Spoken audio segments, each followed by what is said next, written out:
Live from SAB Stadium on the campus of Bellville Faith Academy in Bellville, Texas. The Red Sea Apostolate Radio, the flagship station for Eagle Sports, and Touchdown Productions, the leader in local sports television, are proud to present Division III District 5 Championship Game. Tonight, your 2-0 defending District 5 champions St. Joseph Eagles take on the 2-0 Bellville Faith Academy Knights. It's the battle for first place in the district, and all the action begins right here, right now. It's your St. Joseph Eagle Game of the Week.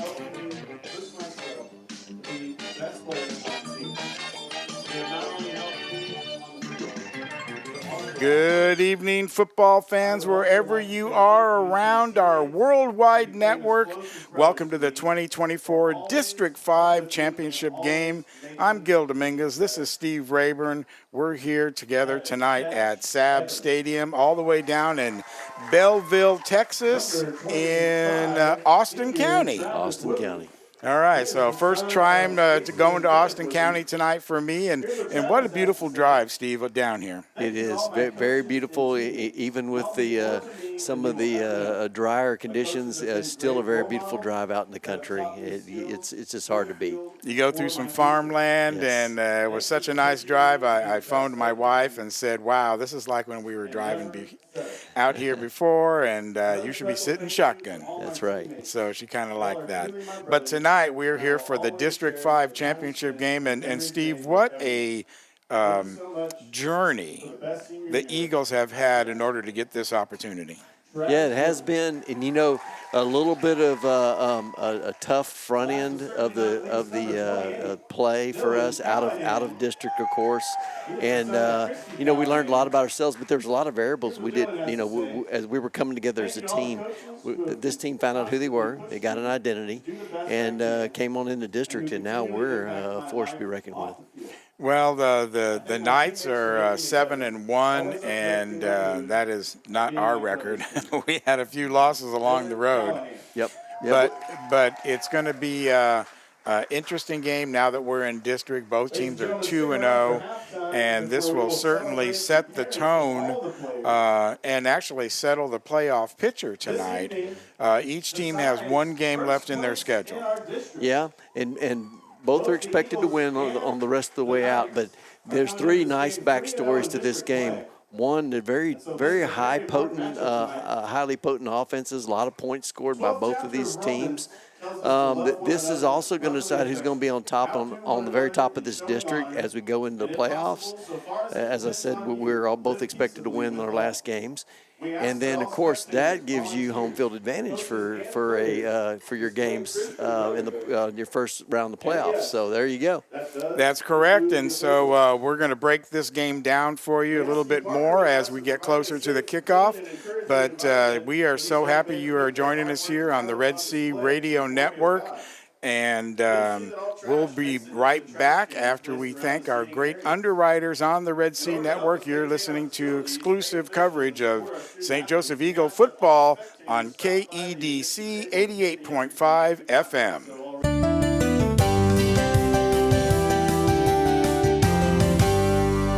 Hi, my name is Paul Fowler. I'm pastor of Life Church here in Bryan, Texas, and I'd like to welcome you to a special event. It's going to be taking place on Monday, November 4th at 6 p.m. We will be taking part in a national moment of prayer. Christians all over the country will be praying for the upcoming election on Tuesday, and this event will be live at the Republican Party headquarters, but it will also be broadcast on Facebook Live. We're living in consequential times, and we're asking you to join us as we pray for our country and the upcoming elections. Again, Monday, November 4th, 6 p.m. Republican Party headquarters, also here on Facebook Live.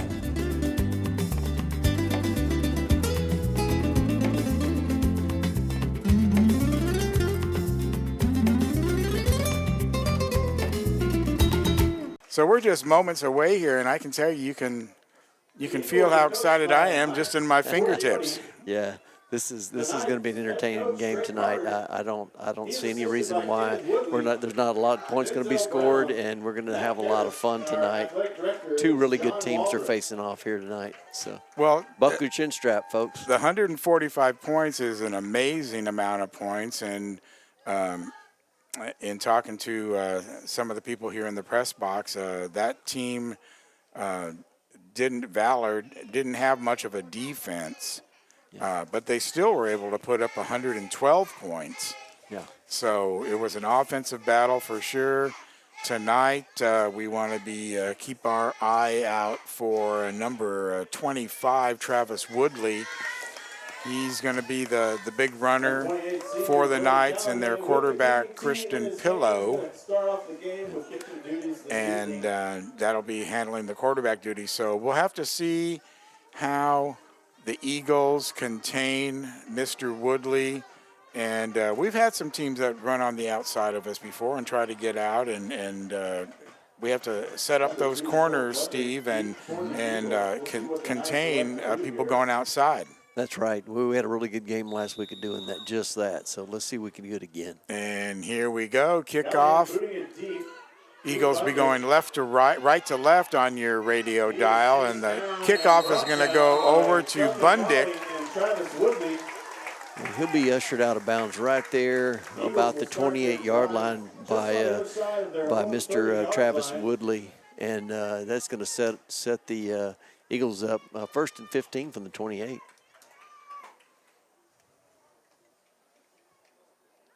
So Eagles huddle up, get their first play together. Talking to the coach before the game, he said the boys are ready, and they feel they're very familiar with what the Knights are going to run. Here's the first pitch out to Niver. Niver cuts up the middle. He's wide open. He's into the backfield. He's going to go all the way for an Eagle touchdown. Wow, that was just a simple pitch to the far side of the field, and when Peter Niver saw a little running lane back towards the middle, angling back towards the middle, he just cut right up and nobody laid a hand on him. It was just off to the races. For Peter Niver, one running play. Peter Niver, this is the 40, 50, 55-yard touchdown run. Yep. Wow. That's a statement. Well, if that's any indication of the scoring we're going to see. And really, when he busted through the center of the line right there was nobody that was going to catch him, Steve. No, it was not. Kick is up. And it's good. So there you have it. Seconds into the first quarter, and your Eagles take the lead 8-0. And that took all of 15 seconds, Steve. Yeah, that was pretty abrupt. And what a great piece of running by Peter. You know, we always comment about how quick he gets up to speed, but he's got such a good downfield vision when he's running that ball, and that showed in that play. He wasn't even, nobody stepped in front of him or challenged him whatsoever. Just a nice cut right up the field to touchdown. Well, they were protecting him. Yep. As we've seen it on instant replay here, on the TV side, they were expecting him to go outside, right, and they had that covered, and that's when he knew that he had to cut in, and he did just that. There's the kickoff by Niver. And out of bounds. He kicked that one right through the back of the end zone. Are between the two end zone markers there. Yeah, they're throwing the flag right yep. there. So it didn't go into the end zone, which is the normal Niver kickoff. Yeah. And I'm not sure what the county is south of us, but yeah, he usually kicks it all the way out of the back of the end zone, so that's pretty unusual. But they'll place that ball for play at the 20. Is it the 30-yard line. Yeah, 30-yard line, and be placed for play first and 15 for the Knights. Okay, so the Knights will not make them kick it over. Mm-mm. So one play for the offense. They can go sit down and rest. Yep.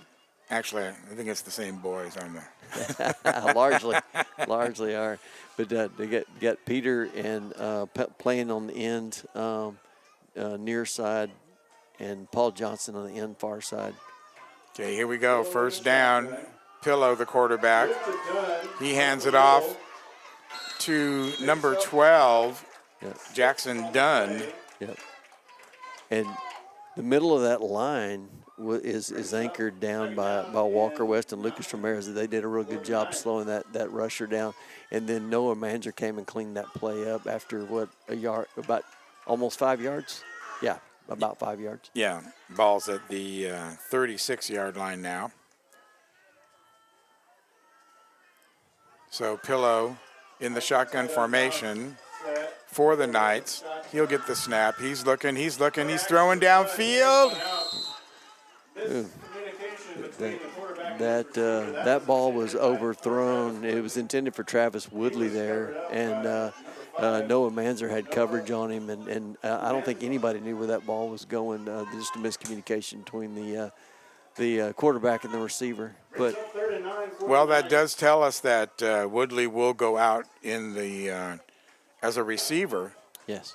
And use his speed once he catches the ball.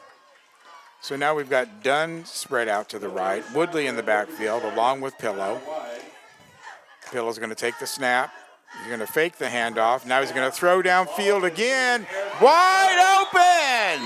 Down to the 10-yard line is Dunn. Yeah, Jackson Dunn did a really good job of getting past Noah Manzer, getting behind him. And it just a nice pitch and catch. Really good job by the Knights. They might have been keying on Woodley. He hasn't carried the ball yet, but that is when he lined up in the backfield there. Yep. So first and goal, ball at the 8-yard line, we'll call it, for the Knights. Oh, fumble on the snap. Oh, man. Did he get on that thing? Ooh, that was close. Peter Niver just missed that fumble recovery by just a hair. Yeah, he did. Pillow was directly under center. Yep. So little problem with the exchange there. He's under center again for second down. Now's the pitch out to Woodley. To Dunn. Dunn swallowed up. Man. The first one on the stop out there was Colt Bundick to slow him down, and then everybody got into the party and got him on the ground. What a great play by our guys on reading that thing and getting to the point of attack really fast. He was like a Dunn ice cream cone, and everyone was coming in to get a lick. Yeah, they were.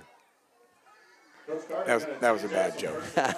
That's going to push them outside the 10. Well, what about the 13-yard line now? Yep, so that's going to bring up third down and goal now for the Knights. In the backfield is Callahan. Oh, they got double backs. And the ball's going to get pitched to Pillow to throw it. He is quickly brought down by Aiden. He might have got back to the original line of scrimmage. Callahan caught the pass and got up to the 11-yard line. So it's going to be fourth down and goal for the Knights at the 11 as the Eagles have a goal line stand going on here. Pillow back to pass. Throws the ball, dumps it off. He got in, so. Dumps it off to Woodley, who goes directly for the pylon. Yeah. Touchdown, Knights. And that is good for a Knights touchdown.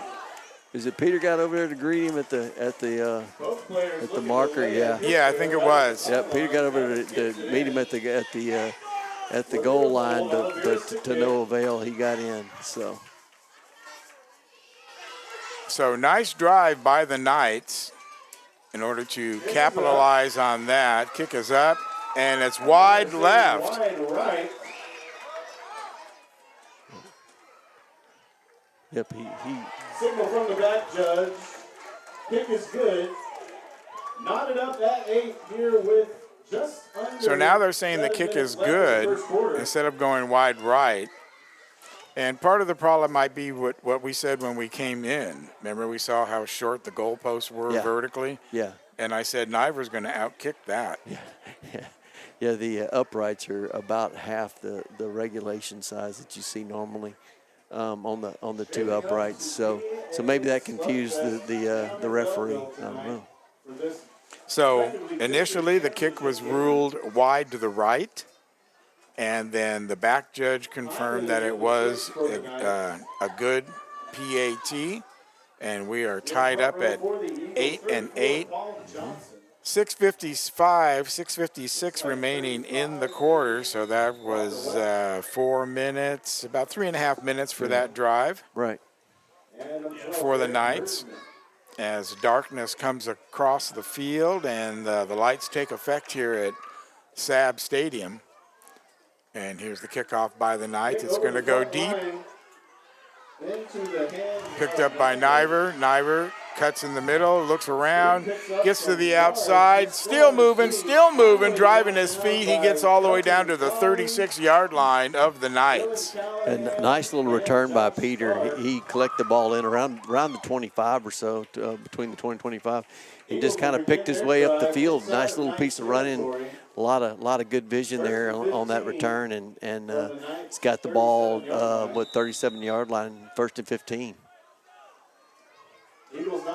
So Eagles' second series now of the game. Pitch back to Niver. He's coming to the left, and this time he's bottled up. Dylan Callahan there to greet him.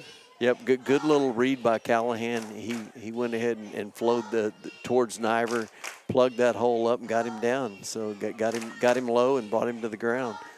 That's going to be a no gain and be 2nd and 15 for your Eagles. Cruz in the shotgun formation. Niver behind him. There's a snap. Cruz has it. Fake handoff.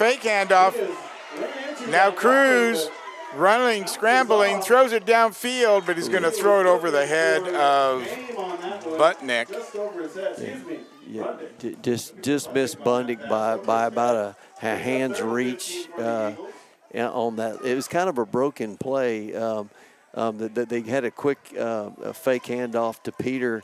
The defender came in and actually did hit Cruz. Cruz wiggled away and leaked out to the far side of the field and was able to uncork a pass, but it was just a little too long for Bundick. Yeah, that confusion in the backfield certainly threw off the timing of whatever that play was going to be. Yes. Okay, here we go, 3rd down now. Cruz in the backfield. 2 men in the backfield with him. One of them is Walker. And now he's throwing a long ball right through the hands of Niver. Yep, that hit him right in the hands, just over his right shoulder. It was a really well thrown ball, only where Niver could catch it, and it was a beautiful pass. Just couldn't find the handle. It was a Cruz missile. It was the Cruz missile. That's right. First one he's launched all night tonight. Unfortunately, it was incomplete to Niver. You won't see them miss too many of those tonight. Best to get that one out early. Yep. Okay, now we got Niver and Butnick off to the right. Cruz scrambling to his right. He's looking. He's going to go throw it downfield. Threw it over the head of Butnick. Well, but Bundick was running his route, and the defender fell down, hit him in the back of the legs, and kind of broke his stride. So he was a little late getting to where the ball was thrown to. So, but no flag on the play, and they're going to take over right there at the 37-yard line or so, 1st and 15. So turnover on downs. Knights will get the ball, like Steve was saying. 1st and 15. Second drive for the Eagles, unsuccessful in scoring any points. Now here's a pitch. Out to Dunn. It's going to be brought down pretty much right away. Yeah, may got 2 yards maybe, but Noah Manzer was right there, Johnny, on the spot. Wrapped him up and put him on the ground. 2nd down and 13 now. Nice traveling crowd for the Eagles. Yeah, looking over at the sidelines, got a lot of parents in easy chairs. The band is here. The cheerleaders are here. Volleyball team is here. Essentially, Steve, this is the beginning of the playoffs right here. Pretty much. Yeah. All the cards are on the table tonight for sure. So here we go. Second down now for the Knights. Quick handoff up the middle. Ball on the ground, though. Man. Woodley, that ball was fumbled. Woodley reached down there and picked it up off the turf and picked it back up and got a step forward, and he was brought down. So lost about half a yard, but really good heads-up play by Woodley there. That could have been a costly turnover, and good play by Woodley. Well, the fumble also messed up the timing on that play. Woodley could have broken it, I think, for some good yardage, because there was a hole there right in the middle. And whenever the teams do that tricky little quick handoff, that seems to be pretty effective in six-man. Here it is. Pillow going downfield. And this one's going to be caught for a touchdown, Knights. Yep. Good. That was a beautiful pass from Pillow to Jackson Dunn for the touchdown. Just again, he got behind Noah, just a step, got behind Noah and made a really good play on that ball. He high pointed that pass and cradled it in and right into the end zone for a touchdown. And that's the second big pass to Dunn, so Eagles are going to have to put a body on him and watch him very carefully the rest of the game, because it looks like that's going to be a combination that they're going to be going to again and again. Set up for the extra point. Hold is down, kick is up, and that one will clearly be no good. There'll be no back judge review on that one. So Knights score on their second drive, makes it 14-8. We'll be right back. Prosperity Bank, the big bank with your community's bank inside. Prosperity Bank, member FDIC. Reedfield Meats and Deli, your tailgating and party headquarters for hand-cut meats and party trays. You may visit them at reedfieldmeats.com. Reedfield Meats and Deli. Strata Auto Repair, your total car care solution. If it has wheels, we'll work on it. Strata Auto Repair. Kelly Burke Dozer, your down-to-earth company for all your site work excavation needs, commercial or residential. Proudly supporting the St. Joseph Eagles. Kelly Burke Dozer. All right, we're back. Will begin their drive from their own 32. Okay. While we're away, You're three. I'm three now, I'm yeah. sorry. That's okay. While we're back, they did a little squib kick. You were able to see it on TV.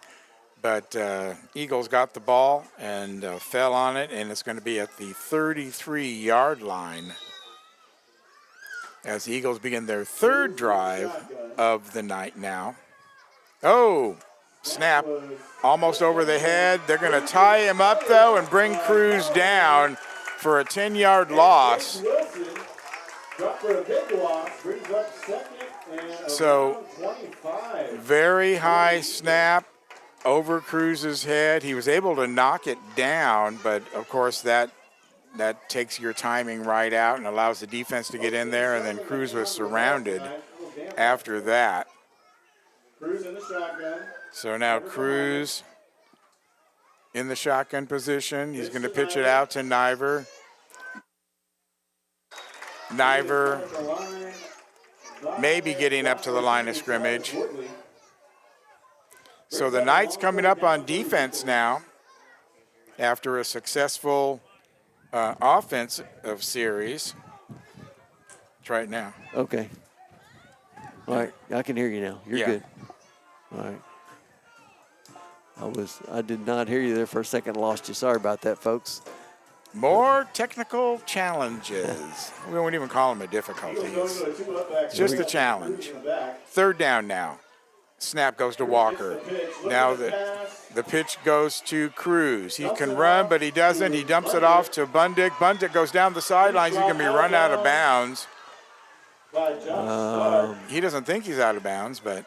No, they're going to call him out of bounds about 5 yards short of the first down, just about the 43-yard line. So the lines are pretty faint and the light's pretty low, so it's kind of hard to tell where he was on that field.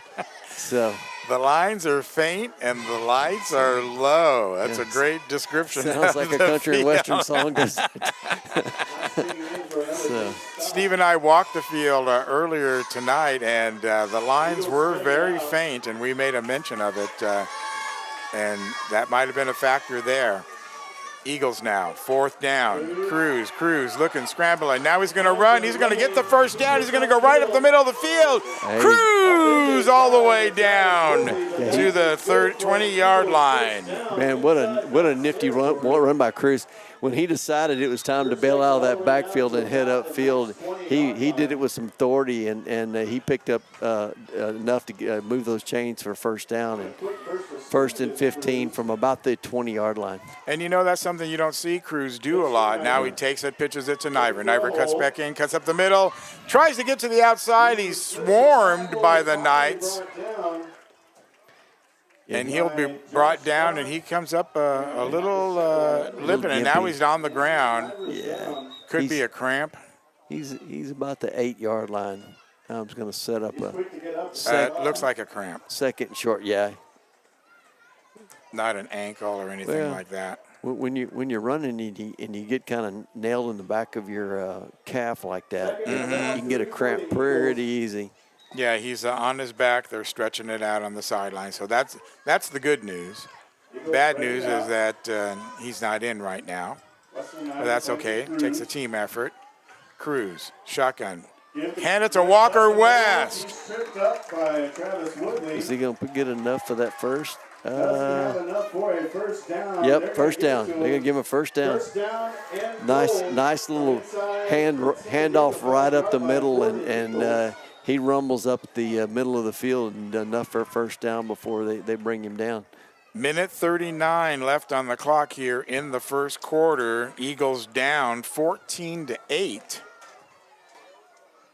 as they set up on the 9-yard line. Cruz in the shotgun. Handoff is to West, going around the left side. He's going to try and stiff arm. Going to be just short of the goal line there before they chopped him down. He put a stiff arm on Woodley. He caught. Woodley came in low and took his legs out from underneath him, and he might have shook him up just a little bit. And you get a helmet on that kneecap, that'll sure deaden it for you. Trainer's in there to spray some water on him. That'll fix him up, because that's holy water. Texas children for sending a trainer out this evening. Hey, I just want to remind everyone we got a break in the action. Be sure to join us next week for the 2024 Senior Night at St. Joseph Eagles as they face the Spring Founders Christian Falcons in the final district game of the season. Our pregame show begins at 6:45 with the kickoff at 7, only on Red Sea Radio Network, flagship station for the Eagle Sports, KEDC 88.5, and on Touchdown Productions on Facebook and Rumble. And that'll be with Phil Sotolongo, who's not here with us tonight, because Steve will be in the booth for what might be his final booth action as stadium announcer in the Nest. Well, I will say this. I hope that I get to do one more in the playoff, because that means we win tonight and we have home field advantage. That's a good hope. So we'll see. Okay, Eagles now, second down. Second and goal from about the 3-yard line. Eagles at the 3-yard line.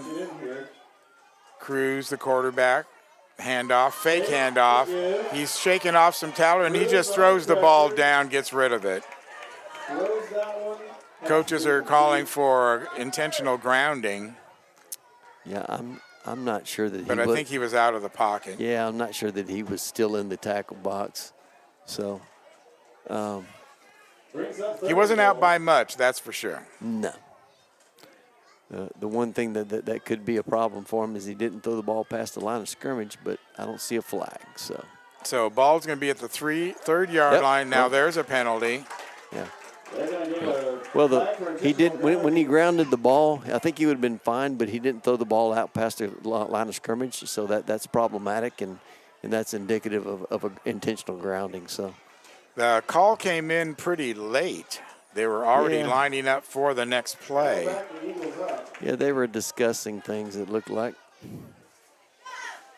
It's going to move us back 5 yards and be third down, loss of down.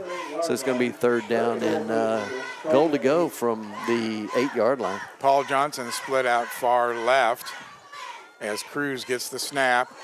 He's looking now. He throws it over to the right side. A touchdown, Eagles to Butnick. Man, really nice pass. Colt Bundick's inside, breaks it outside to the pylon, put right on the money, dropped a dime on it, Aiden Cruz did, and it was right there for a touchdown. Do we have we have a Peter Niver sighting. He is on the way out there to kick that field goal. Or I'm sorry, to kick the extra point. No, is that Peter? I'm seeing Cruz stand back there. Okay. Oh, I saw Bundick, sorry. No, they're going to have somebody else kick it. It's going to be 10. Yep. Hagerman. Yep, that's David Hagerman. Oh, my goodness. Hagerman doing everything. Little first-year player. No, it's a fake. Oh. And the pass is over the head of West. Yeah, they were running a fake on the kick, obviously, and then just missed. Aiden Cruz just missed Walker West just a little over his head for the conversion. So we're all tied up.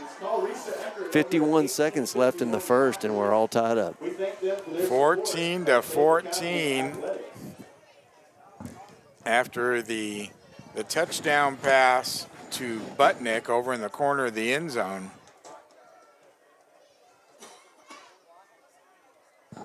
So this one living up to its billing as the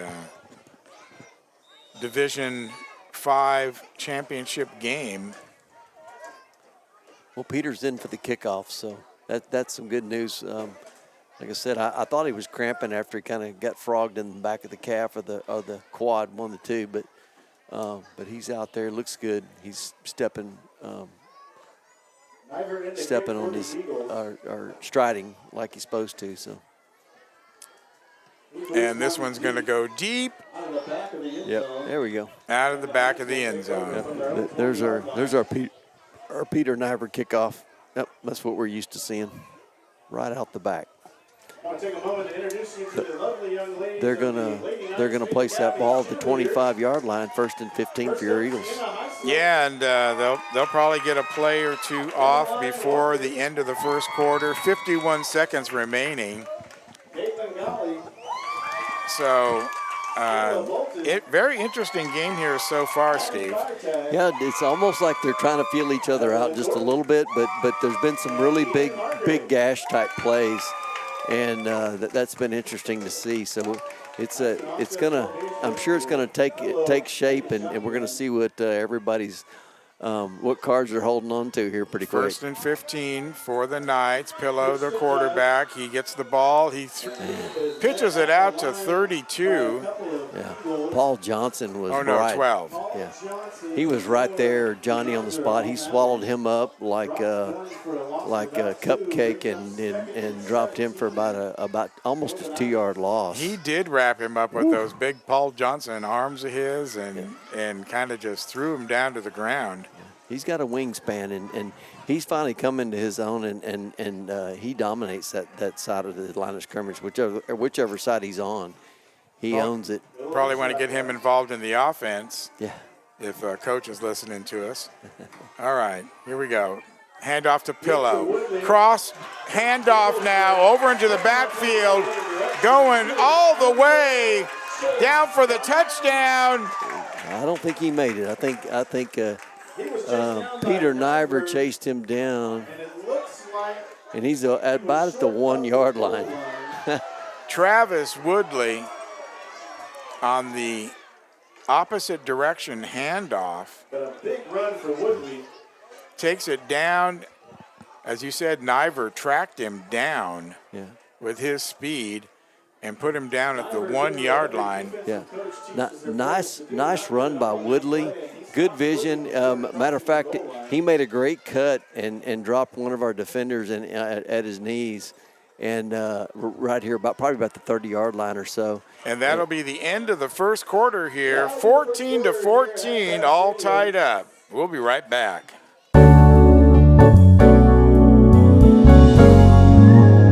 Brazos County voters, my name is Russ Ford. I'm your Republican County Chairman for Brazos County and ask that you exercise your right to vote in this most important election.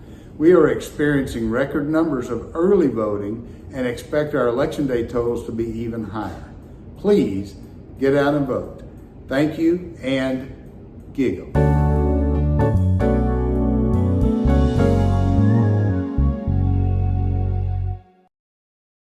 Second quarter action just about ready to begin. So glad you are joining us here on the Red Sea Radio Network, flagship station for all Eagles sports, as we bring you high school football every Friday night. And Steve, it's amazing that we're in November already. Isn't it crazy? Didn't we just start in August? Yeah, it feels that way, doesn't it? It sure does feel that way. And, you know, we're not to that real fallish weather just yet, but you know, we are certainly into the throes of college or high school football season and college football season. All the meaningful games are starting to really get played now. Yeah, how about them Aggies? Hey, it's been fun to watch. Gig them this week. Okay, here we go. Pillow. Cross handoff again into Woodley. Walks right into the end zone from the 1 yard line. He didn't get that last yard on the last play, so he picks it up on this one. That brings our And so that will Eagles 14. give the Knights 6 more, 20-14, as they set up for the point after touchdown. So that little sneaky handoff continues to be a problem for the Eagle defense. That little inside handoff's tough. You know, there's a lot going on. Kick it in the up, Oh, and the kick is good. there's a lot going on in the backfield, so eyes are going all over the place, and you got to have some eye discipline, or that happens to you. So, Or somebody key the middle, or something. Something beyond our pay grade, Steve. right? We just call them as we see them. So teams are coming out for the kickoff. 22-14 is your score here. Just starting the second quarter if you're just joining us. The scoring started with a big run, 55-yard run by Peter Niver on the very first play for the Eagles. Then the Knights took over and had about a 5-minute drive, culminating in their first score. Big players are, then Pillow throws a beautiful pass over to Dunn for a score. And we just saw, there's a squib kick right there. Nice cover by West. A little squib kick right back up the middle, and he did what you need to do, and that's secure that ball and get down on the ground. And we just saw Woodley score on a 1 yard plunge, and then the other touchdown for the Eagles was the Cruz to Bundick pass in the corner of the end zone when they were right down on the 3 yard line. So there's your scoring update. All right, Eagles fans, I've got with 9:58 remaining in the second quarter, just like started, like I said, just a couple ticks in as the Eagles set up, now moving left to right. Cruz back to pass, steps up, gets in. Oh, he flips it out to Walker West. Yeah, he got in a little bit of trouble. Nice little pitch back to Walker. Walker got some of it back. It would have been a bigger loss without Walker advancing the ball up the field. So that's going to put the ball about the 30-yard line. So it's going to be about 2nd and 17 for the Eagles. So they've been getting back to Cruz All right, Knights fans, let me hear on ya. a regular basis. So Eagles are going to have to satisfy that, Yep. or solve it, I should say. Yep. Cruz in the backfield now, shotgun position. Oh, ball's over his head again, second time tonight that's happened. Picked up by Niver, eludes 2. Now he's going to throw the ball down to Umanzer, incomplete. Yeah, snap was way too high. Got over Cruz's head. Man, heads up play by Niver to at least corral that ball up and get it advanced up the field by passing it. That would have been a bigger loss. He scooped it. Yep. And then ran backwards some more to elude the defenders, got rid of 2 of them, and then saw Umanzer open downfield, tried to get the ball to him. Cruz now. 3rd down, 17 yards to go. Cruz in the backfield along with Walker West. Cruz. High snap again. This time it goes right back to Niver, though, who's in the backfield. Now he's looking to throw. He can't run. He throws the ball over to West, going right up the middle. And West is going to get back to the line of scrimmage, but that's going to be all. He might have picked up a yard or a yard and a half right there. This guy's going to bring up a 4th down and about 15 yards for the Eagles here. So that's consecutive bad snaps for the Eagles as timeout is called. And I thought that we were over that kind of error, but maybe not. So let's take a break right here, and we'll be right back. Lone Star Roof Systems. No jingles, just roofs. Lone Star Roof Systems. Wings and more. Great wings and so much more at Wings and More. Fast Signs. Fast Signs. Make your statement. Taking care of signs and graphic projects across the Brazos Valley since 2005. Fast Signs. Dawson Rodriguez, attorneys at law. From personal injury cases, navigating complex oil and gas transactions, to real estate litigation, Dawson Rodriguez protect your interest every step of the way. You may visit them at dawsrodlaw.com.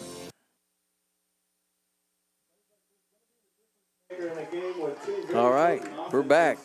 And 4th down now for the Eagles. This is a big down for the Eagles.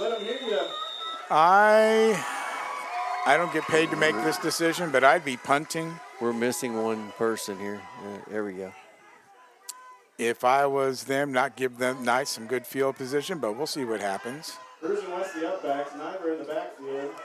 Now there's offsides. False start for the Eagles. As taking off on the right side is Umanzer and Butnick. They did it together, though. Yeah, I guess the center had moved the ball and kind of looked like he was hiking the ball. Repositioned. Both of them had eyes on him. They just took off. Okay, now this looks like it's going to be a punt. Niver in the back. He's the punter. Yes, it is. Eagles gonna punt it. And he's going to kick it away. Punter's rolling way back into Knight's territory. Picked up by Josh. And he's going to pick it up and try to advance it forward. Face mask is going to be called, though. Inside the 5, but there is a flag on the play. That's going to be a face mask on the Eagles. We got a little trying to cover that punt. We got down there and got a little hand in the face mask, so that's going to bring up a personal foul, 15-yard penalty. And that would have been a beautiful punt, too, putting him down on the 2-yard line. Yeah. But with the penalty now, it's going to come all the way out to the 18-yard line. So lucky break for the Knights. The punt going all the way down to just before the goal line got picked up. I thought it was going to roll into the I thought end it zone. was too. It bled off some speed right there at the very end, and just by good grace that it stopped before rolling in. So now we got 1st and 15 for the Knights. Handoff up the middle to Woodley, up the middle. He's going to sprint past everybody, get into the secondary. One person to catch him, and that ain't going to happen. Touchdown, Knights. Man, nice run by Woodley. Wow. It was right up the middle. He found a nice running crease, and he turned on the jets and ran past our guys. And he had a nice running lane. There was plenty of space, and he knew what to do with it. Good piece of running. Well, I can say now that we know why they scored 145 points in their record-setting game of a few weeks ago. as they get ready for the extra point. Kick is up, And it is good. and that kick is good. Knights extend their So that's going to score make it to 30-14 now St. Joe Eagles 14 with in favor 20 of seconds the left Faith in the Academy half. Knights. The Knights glad to have a 2-possession So, lead Steve, here. sudden turn of events here for the Eagles. Still 8:21 away from halftime. Yeah, yeah. The centering the ball, hiking the ball, and then the penalties. Offside or false start, and then we had a face mask call down here. Stuff like that, little things like that, and in a game that's this close and well contested, that makes the difference. Kind of reminds me of the Yankees versus the Dodgers. Couple errors, you let them back in the game, and the next thing you know, you lose the World Series.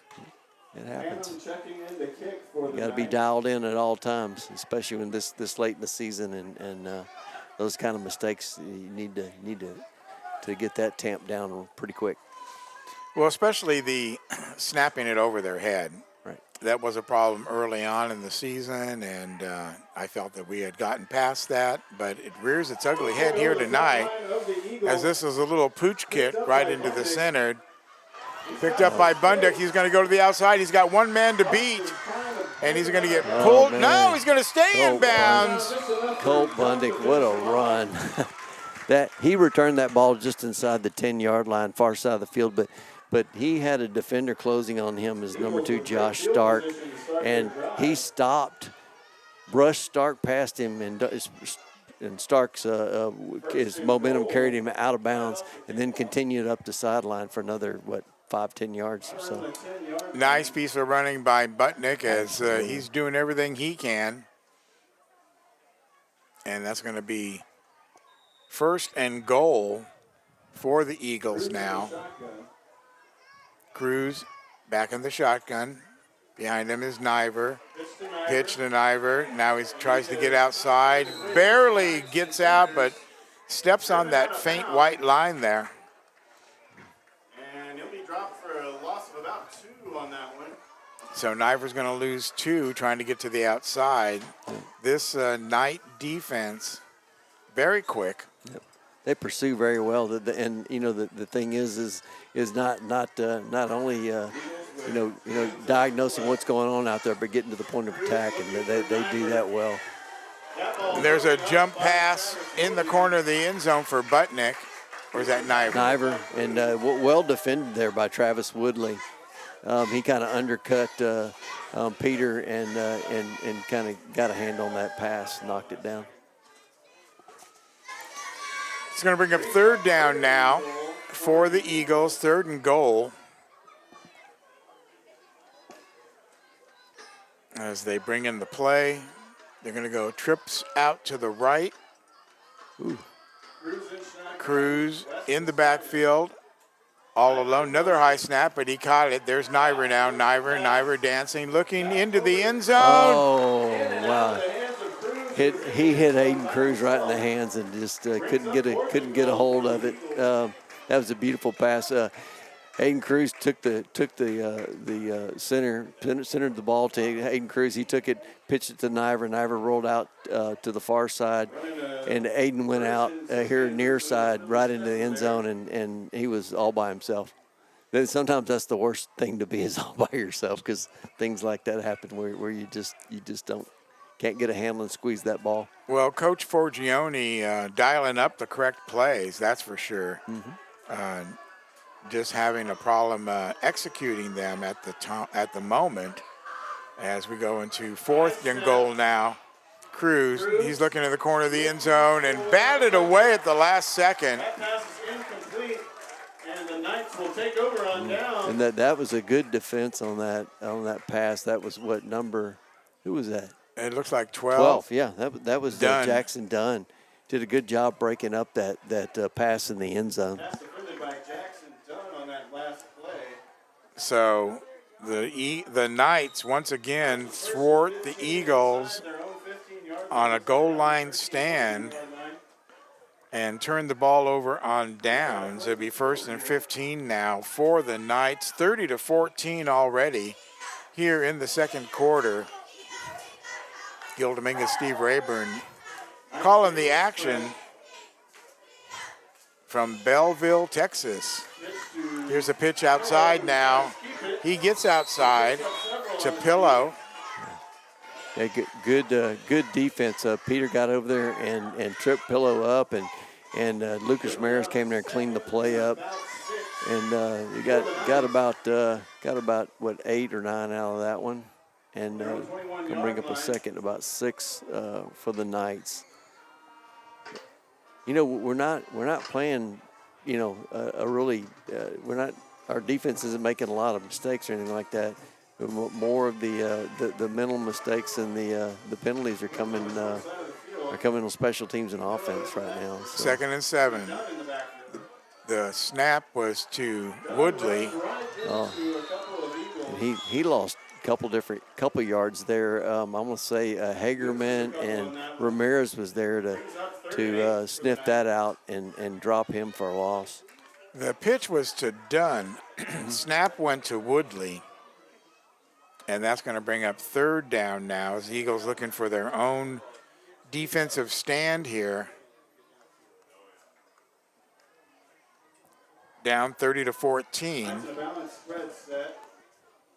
Knights come up on the ball. Pitches to snap is to Woodley. Going downfield. And that's going to be incomplete.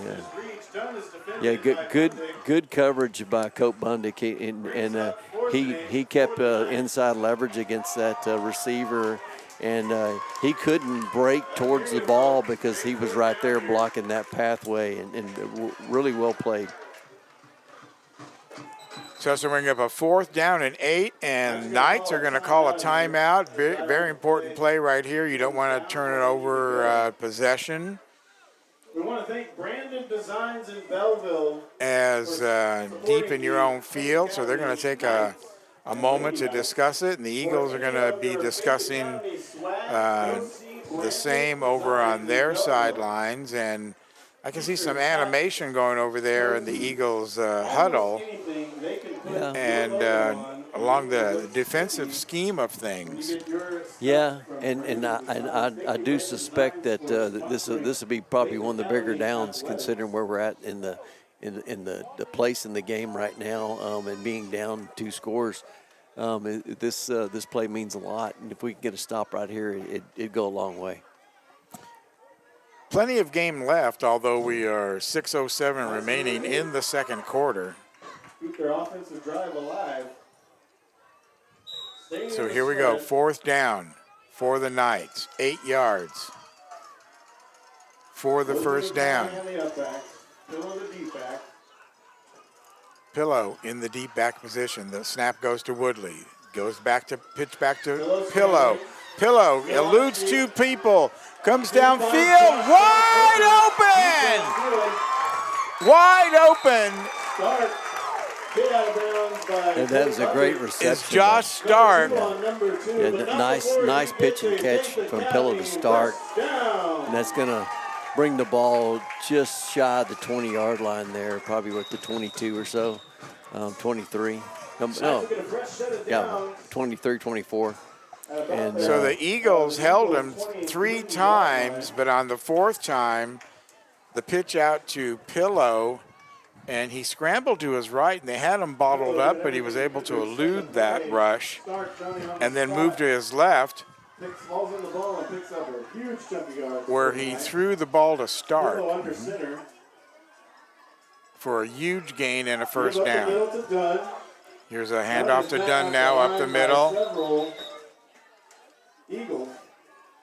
Met by Niver, who pushes him back and slaps his helmet, says good job. You only got a couple of yards out of that carry. They're trying to probe the middle of the field on the quick handoff up the middle, and they're seeing something there. But that was a nice stop by Peter Niver.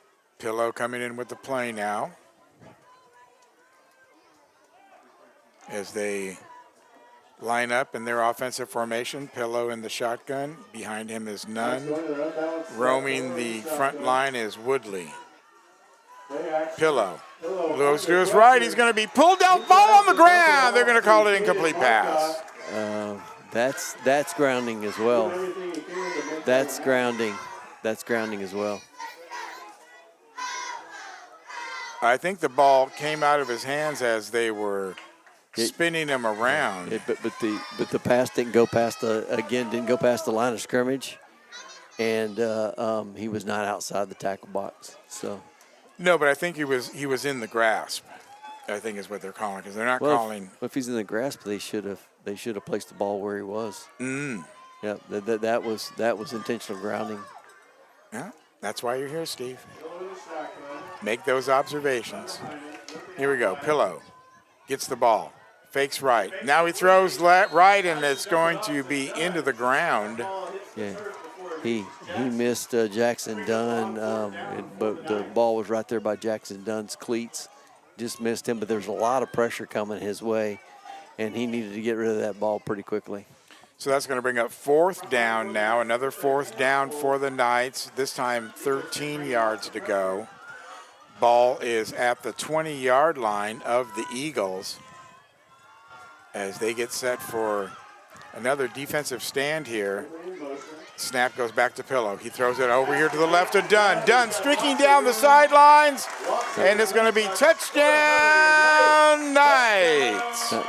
Nice play by the Knights. That they had everybody looking in the backfield looking for the run, and Dunn snuck out this near side and was right there all by himself, really on the numbers there near side, and ran it right in for a touchdown. Worthy to hold Oliveris to kick.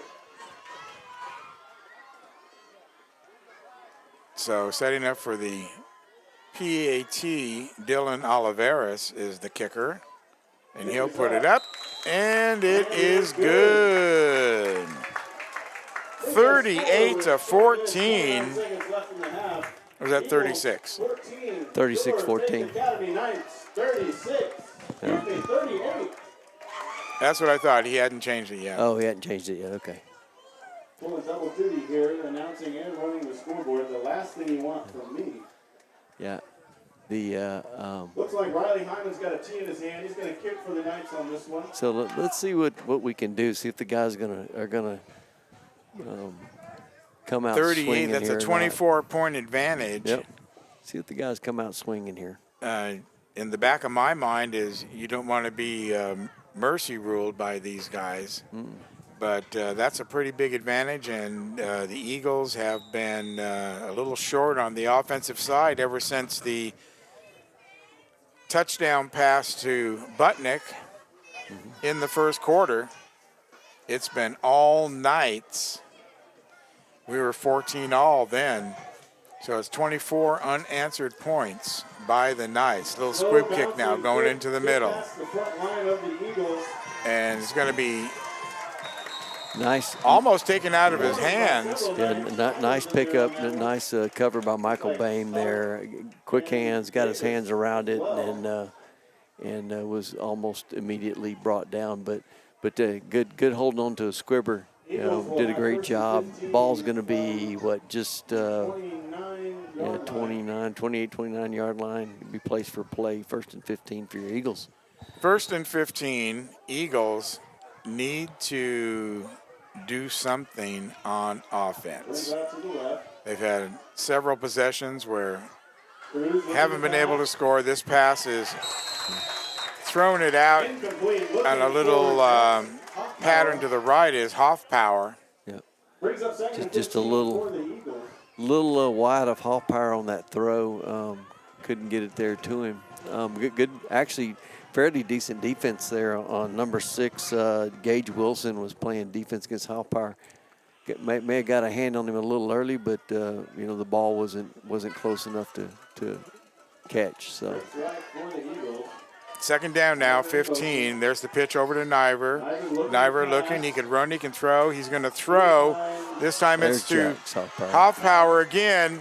Man, nice pitch and catch between Peter and Jax. Ball gets pitched to Peter. He rolls far side. Jax releases to the near side, and about the 30-yard line, he caught that ball got an extra few yards running it, and he picks up the first down. Ball's 33-yard line, 1st and 15. Your Eagles. So nice pickup for the Eagles, moves them down the field. Cruz in shotgun, Twins left. Cruz in the shotgun position. Walker West, the snapper. Good pass to him. All over Cruz he gets it away. Before he gets that ball out to Noah Manzer. And Noah Manzer is going to take it all the way down to the 10-yard line. They had him all wrapped up. Aiden Cruz is all wrapped up in the backfield. He made a shovel pass to Noah Manzer. Noah Manzer carries it down to about the 5? Yeah, but just about the 5-yard line, and sets him up 1st and goal to go for the Eagles. He was wrapped up like a moving team, wrapping up a dresser with that plastic wrap. No play like a busted play in 6-man football. That was crazy. So now 1st and goal for the Eagles as they try to get some points off of this drive. Fake pass, fake handoff, wide open into the end zone. Touchdown, Eagles! That's exactly the response we need to have right there. Get down the field and score that ball. Pass to Butnick on the right-hand side. Yeah. And just like that, ladies and gentlemen, we are back in the ball game. But Bundick did a great job coming from the far side to the near side, cutting across the end zone, and knew exactly what to do with it when he was open, and dropped it right in there for a touchdown. Left-footed Peter Niver now set to kick the extra point. Hold is down. The hold is muffed. Covered up by Iron Man Stark. And that was The little tough place, had a tough time placing the ball, and so the PAT does not convert. Your Faith Academy Knights, 38. So still behind them 18 points. So see what we got. See what we do here on defense. I'd like to see some signs of life on defense. We've seen it on offense, and see if we can break this hold. Well, they spotted him a little bit with some penalties, and that turned out to be a couple scores. They've had some really fast burst right up the middle, which the Eagle defense hasn't been able to contain. Niver to kick for the Eagles. So the Knights displaying a quality defense here as the Eagles get set for, looks like an onside kick.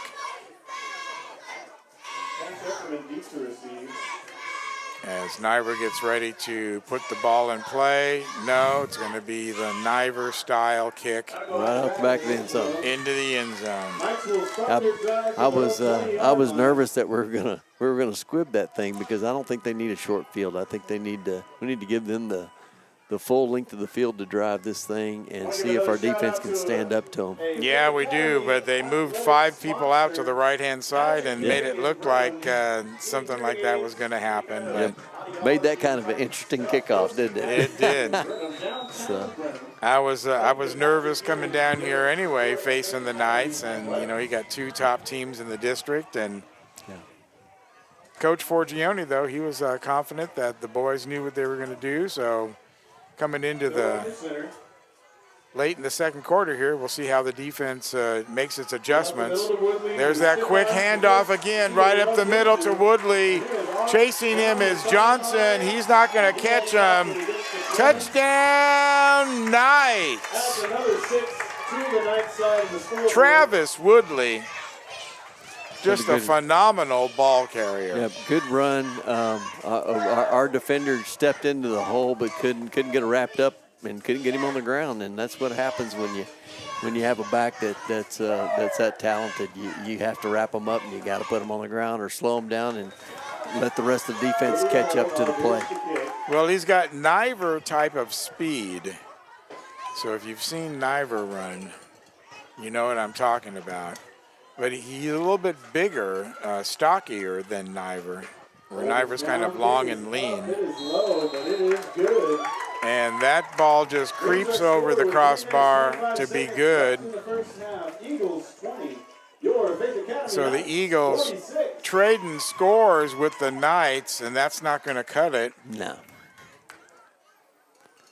With 3:25 remaining and 46-20 score. If you've got players out on that field from both sides, make some noise. Be sure to join us at the half. We're going to have Will Patterson in the house.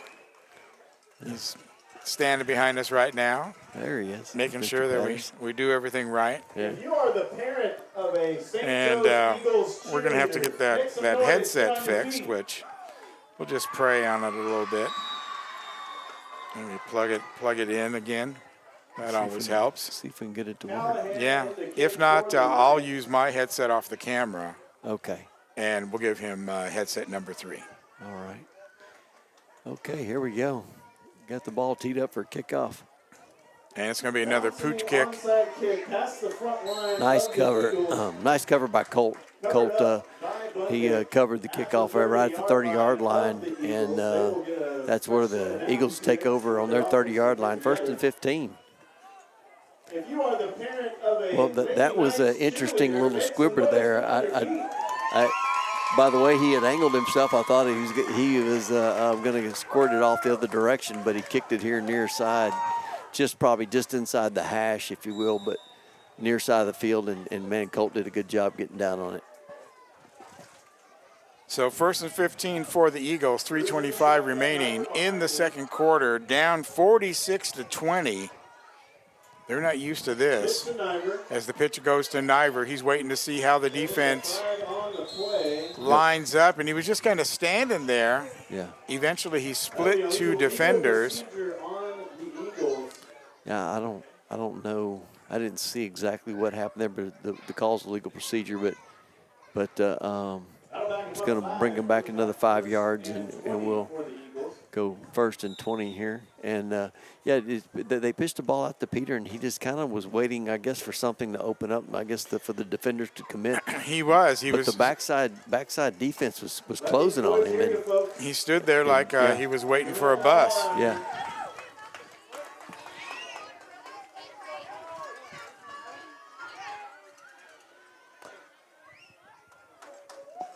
First down now at about 20. Cruz in the background. He's looking to pass. He's going to go downfield. Bundick's wide open down the sidelines. He's going to stay in sidelines for an Eagle touchdown. Colt Bundick got behind Kelton Golly, and just just a step or two, but a step or two was enough. He caught that ball over his shoulder and right into the end zone for the score. Butnick really having the game of the season for him, I think, tonight. Wouldn't you say? I would, and I'll tell you this, Aiden Cruz, he dropped a dime. I mean, that was perfect. Nobody else was going to get that ball. If Colt didn't catch it, it was going to be incomplete. But it wasn't in any type of jeopardy. It was right there, right on the money. It was a cruise missile. It was a cruise missile.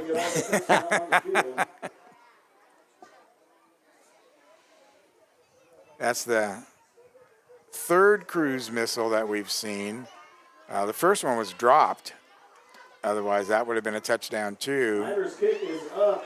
Kick is up, and it is good. Brings your score with 3 minutes and 8 seconds left in the first half. So lots of scoring here, as you might expect in 6-man football. 46-28 is the score.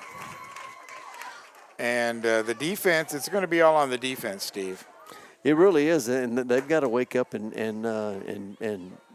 impose their will in the second half. I mean, it's time, time for the defense that we're used to seeing to step in here and take control of the game, and they can do it. We have a talented bunch down there, and we got to complete those tackles. Can't whiff on those tackles. Got to get people down on the ground.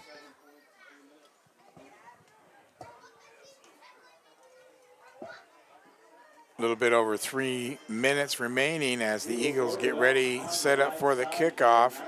5 men to the right, nobody to the left as Niver steps his foot into the ball, and it's going to go all the way. Oh, it's going to be returned. start. We'll bring it out. Right up the middle. That was number 2, Josh Stark on the return. Get the ball down just almost the 25-yard line when he was brought down right at it.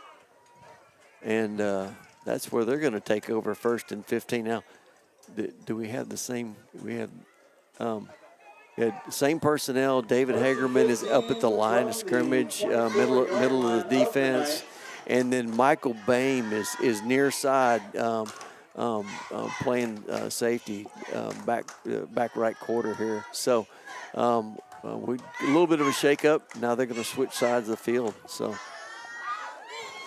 Paul Johnson on the end. The pitch is going to go to Johnson's side, and that's what happens when you run into Paul Johnson. Yeah. He's going to bring you down. He owns his side of the field pretty well. If you're going to run straight at him, he's gonna get those big long arms around you and get you on the ground. Ball carrier was done, Yeah. and he gained about 3. It's going to be 2nd and 13.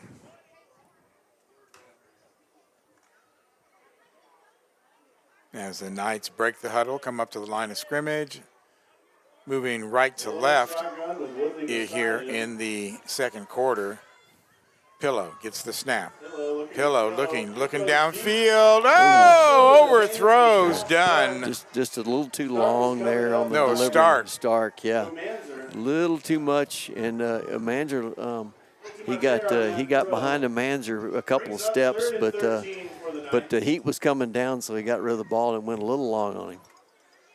It's going to bring up a 3rd down for the Knights. 2:15 remaining, plenty of time to get another score on the board before the half if the Eagles could hold them and get the ball back. It's been kind of a tall order, though, so far this evening for the Eagles. There's the snap to Pillow. He wants to hand it off. Nobody to hand it off to. Oh, He's going to go down. And David Hagerman got in there and got his arms around him, and Lucas Ramirez came in and cleaned that play up, and that was a big loss, guys. That's a 10-yard loss on the play. It's going to bring up a 4th down and 25. So. Well, that was a broken handoff. He had nobody to hand it off to. He went to hand it off, but then all of a sudden he's on an island. Well, and around that island are a bunch of eagle sharks. And I'll tell you what, David Hagerman, he got into the backfield, and I mean he was at full sprint, and that was fun to watch. The speed getting back to the quarterback like he did. We needed that right there.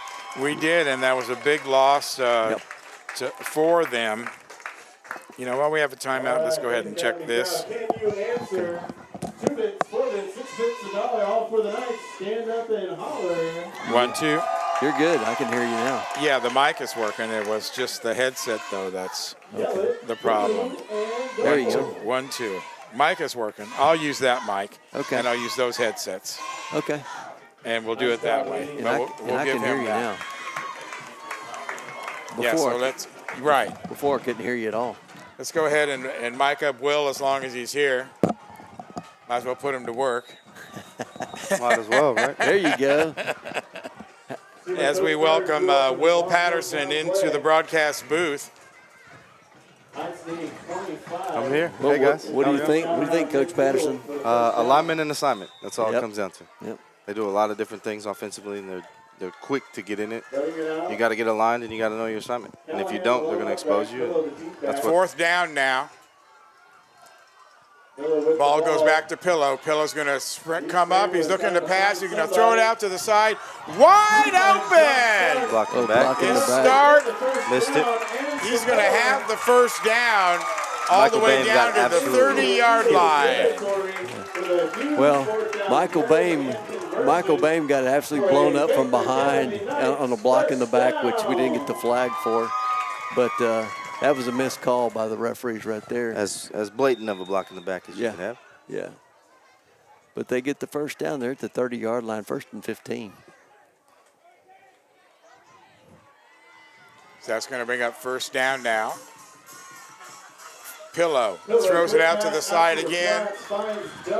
Out of bounds at about the 25-yard line. Yeah. good play. Jackson Dunn caught that ball far side on there on the, just out on the line, and Michael Boehm got over there and put a lick on him and got him out of bounds after about a 5-yard pickup. Good defense on Michael Boehm's part. Let's see what they have here. All right.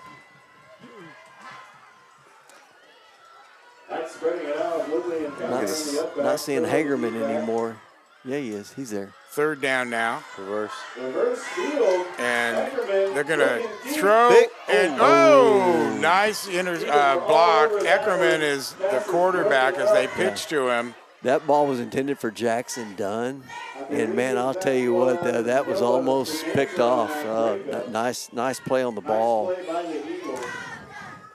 Brings up third and Okay, so I figured out what the problem was. Okay.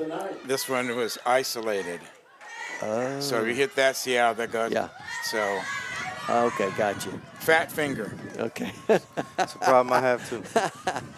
So here we go. Fingers got to go on a diet. So we're all set, though. 3rd and 10, and Knights looking to put another score up in the last 58 seconds. Can they do it? Give up the middle is Woodley. He's bobbing, he's weaving, he's striving ahead. He's going to take it all the way down to the 20-yard line. Yeah. He'll be 15-yard line, excuse me. He'll be just inside the 20, but about the 18 or so, and it's going to be 4th down and about 4. 40 seconds remaining, and Eagles are going to call a timeout. Yeah, you want to have the right play here. You want to keep them out of the end zone. Well, the Knights are everything that they were crocked up to be. As like I said, as we welcome Will Patterson into the booth, and Will, this is we don't have too much experience against the Knights. No, we don't. They're a fairly new opponent, and like I said earlier, it comes down to when we're on defense, alignment and assignment, right? They probably have 60 different formations that they can get into and run, a lot of different things. And if you're not aligned and you don't know your assignment, right, you're going to see busted coverages like we've seen. You're going to see wide open holes, and they're going to exploit you. And so we spent a lot of time this week on, just that, alignment and assignment. And for the most part, we've done okay, but we got to eliminate the explosive plays. Well, Forgione has a knack for adapting to whatever the game situation is, so we'll see what he does here as the ball goes back to Pillow. Pillow's going to throw it downfield. Touchdown, Knights! Josh Stark got behind everybody. Yeah, he did. And Pillow, he put a mint on that pillow, I think. Yeah, he did. But, the receiver, when that was Stark, he started off far side, just cut across the field, come near side towards the end zone, and it was just a pitch and catch. 52-28. As the kick is up and going to be no good. So that'll keep the score at 52-28. We got time. We got time to put we have a whole nother half to play this thing out. But if you go get a score right here, I don't know what he's going to do, but you got time to. Oh, yeah. Well, that was electrifying, the very first score of the game, giving the ball to Niver, and he just went right up the middle and scored in, what did we say? It was 15 seconds run off the clock, and that included the kickoff return. Yeah. Well, this is, I'll tell you, just looking from both sides of the ball, you got two very electric teams here. You got both prolific offenses. Their defense seems to be playing a little better than ours at the time. But, it's we knew we were going to be in for a game tonight. I don't know if anybody thought any different at all that after looking at what both these offenses can do. So we'll just see what the second half has to bring. Yeah, I mean, they scored, 146 one week, and we've got 97 on the season. Like you said, two high-powered offenses that'll be a track meet tonight, and we'll see how it ends. We were told that not only set a school record, but it also set a six-man record. Oh, a kickoff squib. There is a pile. And Woodley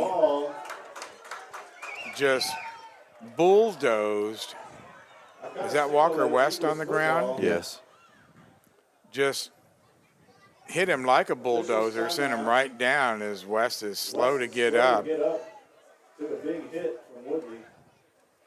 And West didn't even have the ball. Woodley was just coming in there to lay a block on him, full speed. Eagles will take over this start this So drive. 34 seconds remaining here in the second half.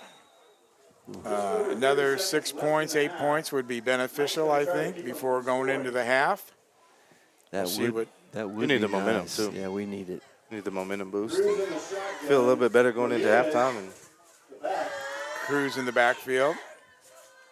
Snap is to Cruz. Cruz looking to pass. Looking, throws downfield. Oh, in and out of the hands of Bundick. Colt got one hand on it, and if he would have got the other one on there, that would have been downtown.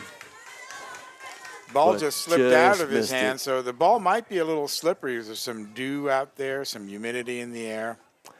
look, they had a little hand fighting going on. Yeah. Couldn't get that second one up in time. Yeah.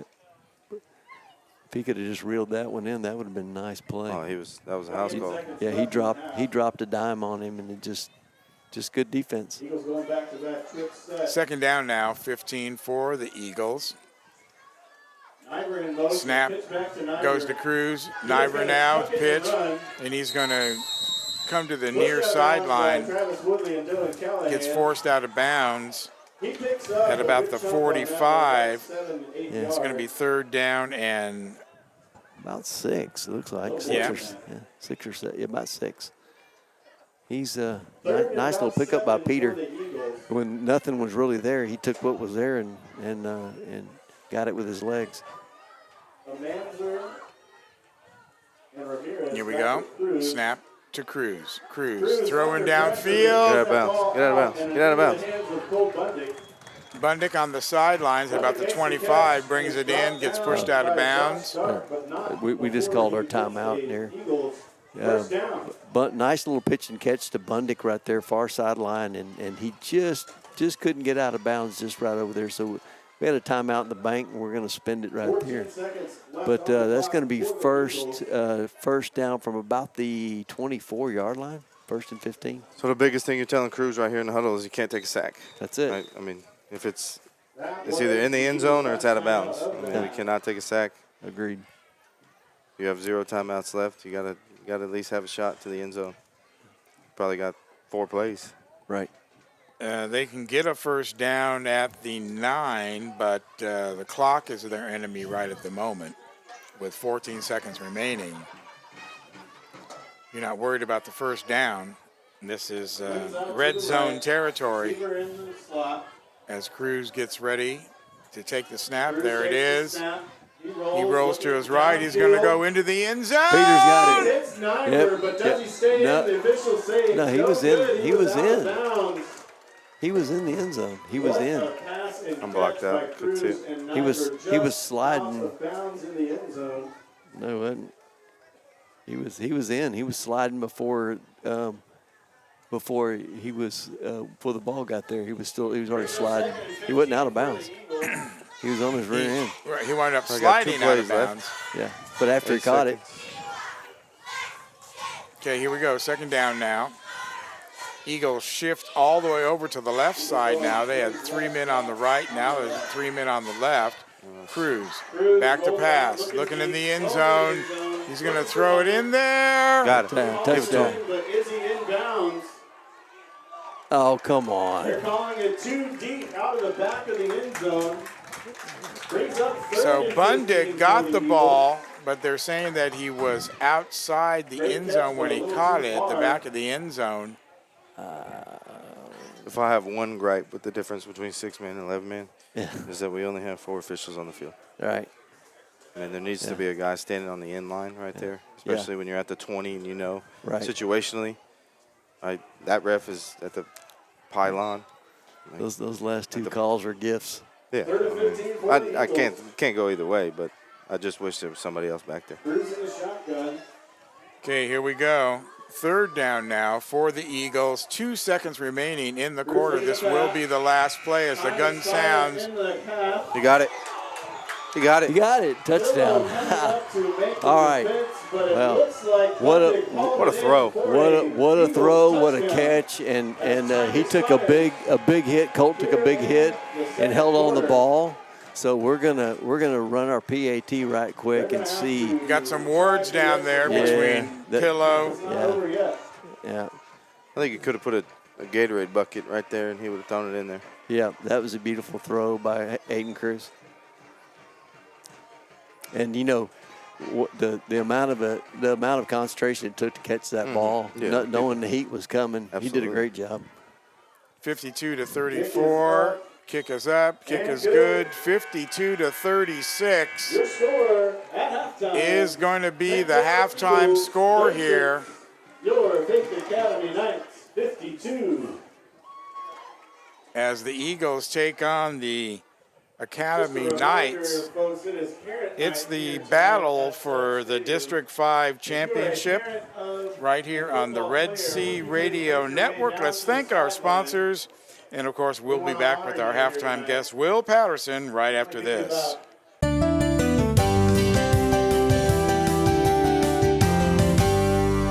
Hi, my name is Paul Fowler.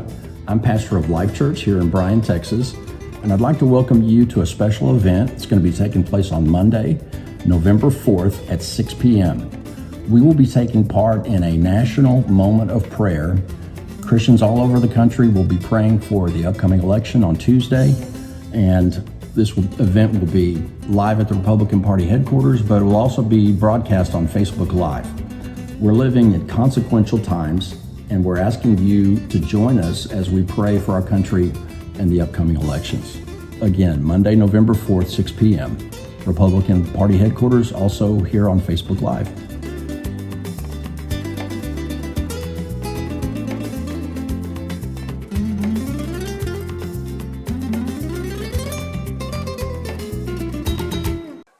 Welcome to our halftime show. With us, welcome him into the booth here. Look, we're actually in an actual booth tonight. I love it.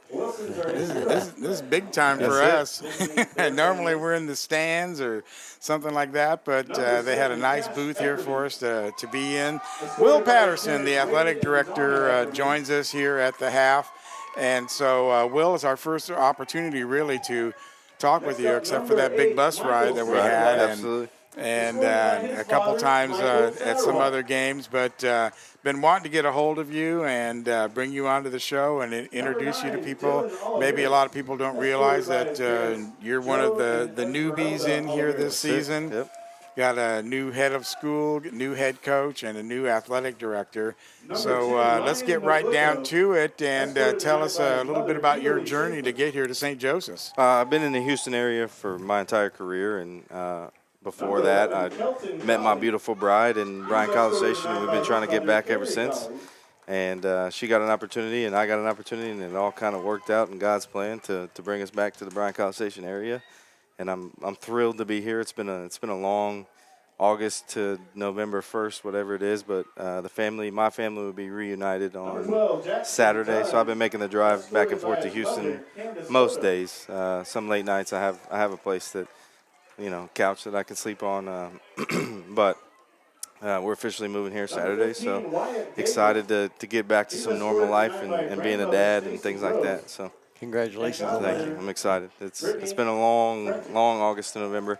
Wouldn't change it for the world, but we're really excited to get back to being a dad. Well, the irony there is, of course, we're near Houston tonight. Right. And you could have just gone home. So volleyball Tuesday played at Cypress Rose Hill, which is like 10 minutes from my house. Mm-hmm. So my wife brought the boys up there, and they watched volleyball, and then we all went to dinner together, which is what we usually do. Like, I tell everybody, my wife married a coach a long time ago. Mm-hmm. She dated a coach, married a coach. She gets the life. And then when we really started having kids, I was in the athletic leadership role, right, and going to volleyball games and basketball games, even though I wasn't coaching and everything like that. And so one of my favorite things is to have my boys at games, and the kids. My 2-year-old's been around about 3 times, and he's already a celebrity. They're like, did y'all go trick or treating yesterday? Can I see the costume? Like everybody, from the boys to the girls, everybody wants to see him. So it's fun to really immerse my family into the community. And my wife's a rock star. She handles everything when I'm gone and does a great job doing it. So it makes it really easy for me to pour into the kids at St. Joseph and understand that my kids are well taken care of, and we're excited to get back together.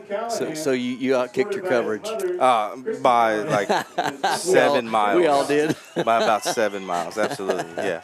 I mean, the first time my wife came around, everybody's like, wow, she's really pretty. I'm like, yeah, I way outkicked my coverage. Well, it'll be fun to meet her once you guys move into town, and maybe get over to C&J's and have some food with her and welcome her to the St. Joseph's family. Absolutely, we are huge C&J's people. We have A&M season tickets, so every time before the game, that's our number one spot. The location on Southwest Parkway, on the way in to the game. Well, I was over there for another meeting a couple of weeks ago, and I saw Forgione. He was there eating lunch by himself. He often goes to C&J's. I was there at the William J. Bryan location on Wednesday having a meeting, trying to figure out what we're going to do, if we're going to do a video board and things like that. So I was meeting with some scoreboard people over there. Always good barbecue. Well, that'll be exciting over at the Nest. Is that what you're talking about? In the gym and at the complex, we're looking at doing some video board stuff if we can get the funding and everything under control. And the thing that's going to sell me, right? The thing that I was like, yeah, let's do it, is the program that they run on the scoreboard translates to pretty much every major college. So it becomes almost like a certification for our students. It's great for our fans, right? But we can also train kids to go on to the next level and work with, A&M, Baylor, Texas Tech, Texas. We don't really want to work with Texas, but we can. Like all of those major college programs, even outside of Texas, they all use the same technology, same system. And the company has what's called Crew Connect. And so they actually, they'll reach out to A&M and say, hey, we've got this kid at St. Joseph that's been running the video board there for 3 years. Mm-hmm. They understand the process. They know what's going on. And A&M will pretty much recruit that kid. And so they have a future on beyond St. Joseph, which the curriculum piece for us, it comes to class and graphic design and things like that. It really expands what we can do at school and then gives a great game day experience for our fans. So in the gym at the complex is what we're working on right now. So we're out of business. No, you're still in business. What y'all do is reach everybody that's not in the stadium, right? We're trying to reach people that are in the stadium and just make it a more immersive game day environment. I just teasing. We're technology. You can't stop it. That's it. It's coming. It's coming. It's coming. It's here. It'll be. I don't know if AI is going to take over play-by-play or color announcing, but that have to be pretty smart. Not that I'm smart, but pretty smart AI. It would. You have to see a lot. I mean, that's the human eye on the field is and interpret. Yeah, I mean, absolutely. you're just like when they were calling the timeout there, and your insight was to tell Aiden, don't take a sack. Don't take a sack. Right. That's some insight that. Normally I wouldn't say on the show, but you're exactly right. Coming from a coach's point of view, that's what you're telling them is. And we always joke around on what Forgione is telling the kids or whatever like that. But yeah, if you put a microphone, I sit in the corner of the end zone because I have to. I get a little too fired up into things. I'm a very competitive person, and I got to let Coach Forge do his job, right? I don't want to micromanage him. I'm not a varsity football coach right now, so it's one of those things. Like I'll stay over here and talk to myself. So these are the conversations that I have with myself in the corner of the end zone. I'm like, don't take a sack, don't take a sack, don't take a sack. Man's got to know his limitations. That's right. If I was anywhere in those stands right now, I would just be creeping closer and closer to that white line. and then probably get myself in trouble. So Well, speaking of the stands, and this is probably the last question because halftime's going to be over here. Very good turnout from the Eagles fans, band, cheerleaders, volleyball team is here. What a great turnout for the school to come out to this game. it was a great day for Eagle athletics. I mean, we'll see what happens here, but at 4 o'clock we played a playoff volleyball game at home and 1-3, and then loaded up the girls in the van so they can come over here and cheer and train and support the team. And then a lot of parents said, well, I don't really have anything going on Friday night either. Let me, make the hour drive, whatever it is. And we love having the band here.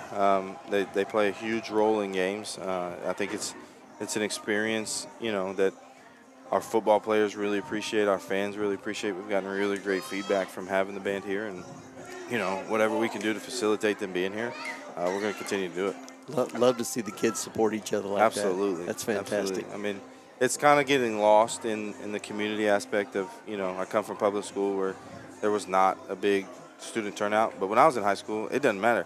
If it was 3 hours away, if we weren't playing in a game, we were in the truck and going. Right. Well, listen, thank you so much for joining us. And we didn't even get to talk about your job and what all you're doing, but it was nice to visit with you a little bit. And we'll have you on again. Absolutely. Not a problem. Thank y'all for everything y'all do. Athletic director for the St. Joseph Eagles, and we get ready for third quarter action. 52-36 is the score right here as we get ready for the kickoff, and the ball blowing off of the tee, and we'll reset that all up and get ready for that kickoff. Niver kicking into the wind. Eagles in a bit of a hole here. They're going to have to come out and play some inspired defense, turn up the heat on the offense, and try to get back in this contest for the District 5 championship. Both teams at 2-0 as we kick off right now and get ready for third quarter action. Stark's going to get the ball, though, at the 2-yard line, bring it up the field. Fumble on the ground. Recovered And the by Eagles Mersman. recover. Mersman pried that ball out of his hands. Once Peter got him stood up, Mersman pried that ball out, and when it popped out, he got on top of it. And they're going to take possession of that ball about the 22, 21-yard line. Well, Go First ahead. and 15. First and 15. That's exactly what the Eagles needed to start this third quarter. A turnover by the Knights sets it up beautifully for the Eagle offense. Get another score on the board and then shorten that lead that the Knights have gotten in the first half. Cruz now in the backfield. Steps up, changing the signal. And now there's the snap. Pitches to Niver. Niver's going to weave, come into the middle. He's going to try and escape, and he is! All the way! Touchdown, Peter Niver! And nice little flip of the game right there with the fumble on the kickoff and first play out, go in for the score. And what a run by Peter. He just got his blockers out ahead of him and just picked his way in behind him. And well, he also broke a couple tackles and then also just kept his feet moving. Yep. Very reminiscent of the very first play of the game when Peter was given the ball and scored the touchdown for the Eagles. So, as Yogi Berra would say, deja vu all over again as that kick is good. That brings the score with 9 minutes, 47 seconds left in the third quarter. So there you go. 52-44, making it a 1.5 score game. No, 1 score game. 8 points would be 52. 9:47 remaining, almost exactly like the first quarter when there was, it took them 15 seconds to score there. And now 15 seconds into the third quarter, the Eagles have scored on the fumble by, it was Stark, number 2, who has been a pain for the Eagles all night long, coughing up the ball. To receive. I thought that was Hagerman that caused that fumble. No, that was number 12, Derek Mersman. Okay, so now kickoff again, Kick high in the air. and this one's going to go into the end zone, and this time they're going to leave it in the end zone. So that was one of the things with Dunn trying to put the run out the kick once it went into the end zone, which created the fumble and an Eagle touchdown. Folks, I think I heard a whisper over on the visitor 52 to 44. Yep, here we go. Knight's going to spread it out. Ball on the 20-yard line, 1st and 15. Callahan and Woodley, the up-back. Now the Eagle defense has to take over. Pitch Back to Pillow. He's going to pass over the middle, complete the start. Brought down at the 40. No, down to the 35. Stark got behind his defender and got open, but good pursuit to close in on him and bring him down from behind. But that ball is going to be placed with about the 35-yard line for play. So 1st and 15, Knights. Going twins left. Pillow in the deep back. Pillow. No, it's back to Pillow. Pillow's going to throw it. Around midfield. And right there, about the time he caught that ball, Colt Bundick was right there to wrap him up and put him on the ground. So Woodley took the snap, pitched it back to Pillow, and then they threw it to Woodley. Yep. And about 10 for the He just leaked out of the backfield and took the pass in. So about a 5-yard pickup on the play there. It's going to bring up a 2nd and 10.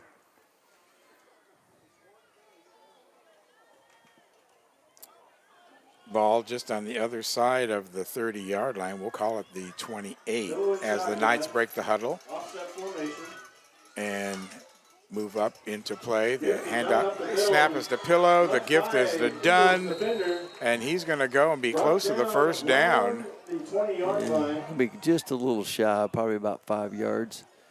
Going to bring up maybe 4 yards. Third and about 2 or 3. But again, trying to find a little space to run up the middle again. They were having success with it in the first half, and they're still being able to move the ball right back up the middle.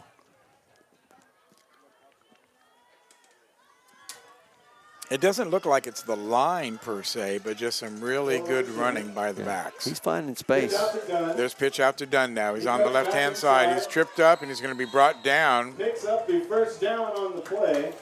Nice little bit of patient running by Dunn there. And brought down by Johnson. Yep, Johnson got out there and wrapped him up. But good patient running and enough to move the chains, pick up the 1st and goal for the Knights. It's about the 14. So once again, the Eagles striking with one play, and the Knights eating up the clock on their sustained drives like they've been doing all night. Pillow now in the backfield. He'll take the snap. Fake handoff. Pillow looking back. He's going to pass back to the left-hand side to Nunn, and Nunn is going to go in for the score. He leaked out of the backfield, and we were slow to pick him up in coverage. And he gathered the ball in just inside the 5-yard line. Michael Boehm over there with a good pursuit, and almost had him tackled before he got to the goal line, but he got in. So Dunn continuing to be prolific for the Knights as they set up for the kick. 58 to 44 now. This would make it 60. A successful kick is up, and the kick is good. 60 to 44 now in favor of St. Joseph Eagles 44. Faith Academy Knights. We'll be right back. Prosperity Bank, the big bank with your community's bank inside. Prosperity Bank, member FDIC. Reedfield Meats and Deli, your tailgating and party headquarters for hand cut meats and party trays. You may visit them at reedfieldmeats.com. Reedfield Meats and Deli. Strata Auto Repair, your total car care solution. If it has wheels, we'll work on it. Strata Auto Repair. Kelly Burke Dozer, your down-to-earth company for all your site work excavation needs, commercial or residential. Proudly supporting the St. Joseph Eagles. Kelly Burke Dozer. 60-44 is the score here in the third period. 7:26 to play in the third quarter. Onside kick handled by the Eagles. Looks like Wyatt Davis was there to make contact. Make sure Gil Dominguez, Steve Rayburn bringing you all the action from. first and 15 from their own 34-yard line. What stadium is this again? I forget. How can I Sab. forget? Sab Stadium. Campus of Faith Academy here in Bellville, Texas. About an hour and a half as the crow flies. And there's the pitch. Back to Niver now. And he's going to be swallowed up by a host of Knights. Yeah. Our guys whiffed on a few blocks, and man, that they were back Ickerman, to. Woodley, Yeah. just swallowing up Peter Yeah. as soon as he got the pitch.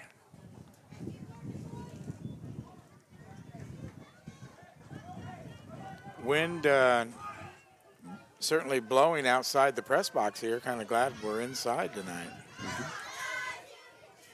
There's the snap.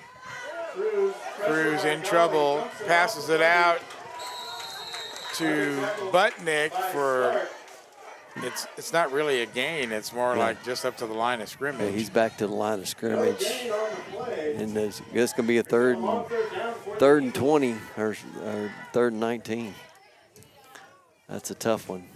So the Knight defense clamping down after the Eagles scored on the first play after the fumble in the third quarter.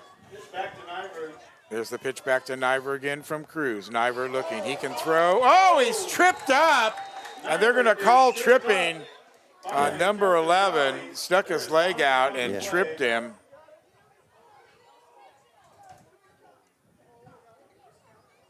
I think that's going to be the call.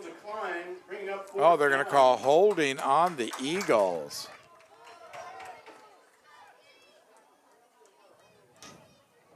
That's amazing. I mean, it looked like he stuck his leg out there and just tripped him as he was running by. Long fourth down for the Eagles here. Yep. So that's going to bring up third down. Well, they haven't changed the yard marker yet. But it'll be fourth down for the Eagles and probably 25 yards for the first. So once again, you got a difficult decision. Make it, don't make it. 25 for the Eagles. With both of these offenses, that is not necessarily a huge undertaking. We have seen one punt tonight. Punt the ball. We'll see what they elect to do here. Yeah. Make them go a longer field. I think you have to. I think you have to punt it and make them play the whole field and get it all the way down like we did last time. Get it down near the goal line if you can, and play some defense. This time, don't grab a face mask. Because if you don't convert here, you're giving them short field. I don't think that's the. No, that's dangerous. That's the answer. Dangerous for the Knights. Nobody back for the Knights. And there's the pitch to Niver. Niver's going to decide to run. He's going to escape one. He's got the first down. Down the sideline. Stutter step into the touchdown. Eagles. Wow. Golly. Peter Niver, that was all Peter Niver. That was Superman right there, as Phil likes to call him. That was a Superman move, a Superman play not going to punt the ball. And once again, Mike Forgione coming up, dialing up that play and knowing what he has in his players and turning a possible punt into a touchdown, making it 60-50. Eagles can pull within 8 with the extra point. Kick is up, and it's good. Wow. Man, Superman had something to say, didn't he? He did, Wow. and there was 2 great moves on that play. One is when he was looking to pass, and he was in there in the backfield, and he was dancing around. Then he broke out here to the near sidelines, got around everybody, and he was going down, and right around the 20-yard line, he did that little stutter step where he's going to stop or cut in and stuff, and totally fooled the defender, which allowed him to continue full speed into the end zone for the Eagle touchdown. That was a thing of beauty. The running there by Niver, such a talented runner, and hard to defend in open field. Just hard to get to. Well, we said before the show it was going to be Niver versus Woodley, but we didn't know about Dunn then, or Pillow or Stark. So great team by the Knights, well coached. And now Niver kicks out into the end zone again. And no run back by the Knights. They haven't done a run back since they did the fumble. Yeah. I need to make an announcement about some tax rules. Well, I'm gonna tell you. Cowbells and other artificial newsmakers I are think against tax rules. I think that we knew we were in for a treat with 2 very high powered, very potent teams, and we're getting our money's worth tonight. These guys are playing lights out. Announcement just made about the some cowbells. That has to be addressed to the Eagle fans. I think that have cowbells in the stadium all the time. Yeah, I didn't hear anything, so I don't know. Didn't pick that up. Now it's 1st and 15 for the Knights. Quick snap to Woodley, Quick patch who gets it out to Dunn, who still over to has Dunn the- on the outside. He'll take it up close to the first down. Well, that quick pop to Dunn, Michael Bain was right there on him, got a good hold of him, and then he shook loose and almost just about 3 yards shy of picking up that first down. But good work by Michael Bain. He slowed him down, and pursuit defense got to him. Peter Niver a little slow to get up as Knights snap the ball. Oh, great tackle to stop him from getting the first down. Man, nice pass. That was for number 28. That was Dylan Niver Callahan. himself delivering that blow. And Niver chopped him down. A short third down. Niver didn't even get into position for that snap. He was just barely walking around the backfield, and then the play came to his way, and he took care of it. Yeah, good heads-up play by Niver right there. He did a great job. 4:50 remaining here in the third quarter. A very fast-moving third quarter, I would say. 60-52, Eagles down by 8. Knights have the ball on the 34-yard line. There's a snap. Oh, it's the quick handoff once again to Woodley. He refuses to go down. Now he's circled by the Eagles and thrown to the ground at the 40. It's going to be enough to pick up that first down. They're at about the 39-yard line on the Knight side. Yes, sir. He knew how far he had to go, and he got there. Picked it up. But that is good for a Knights first down. So first down for the Knights at the 39-yard line, their own 39-yard line. Spreading it out, staying with this.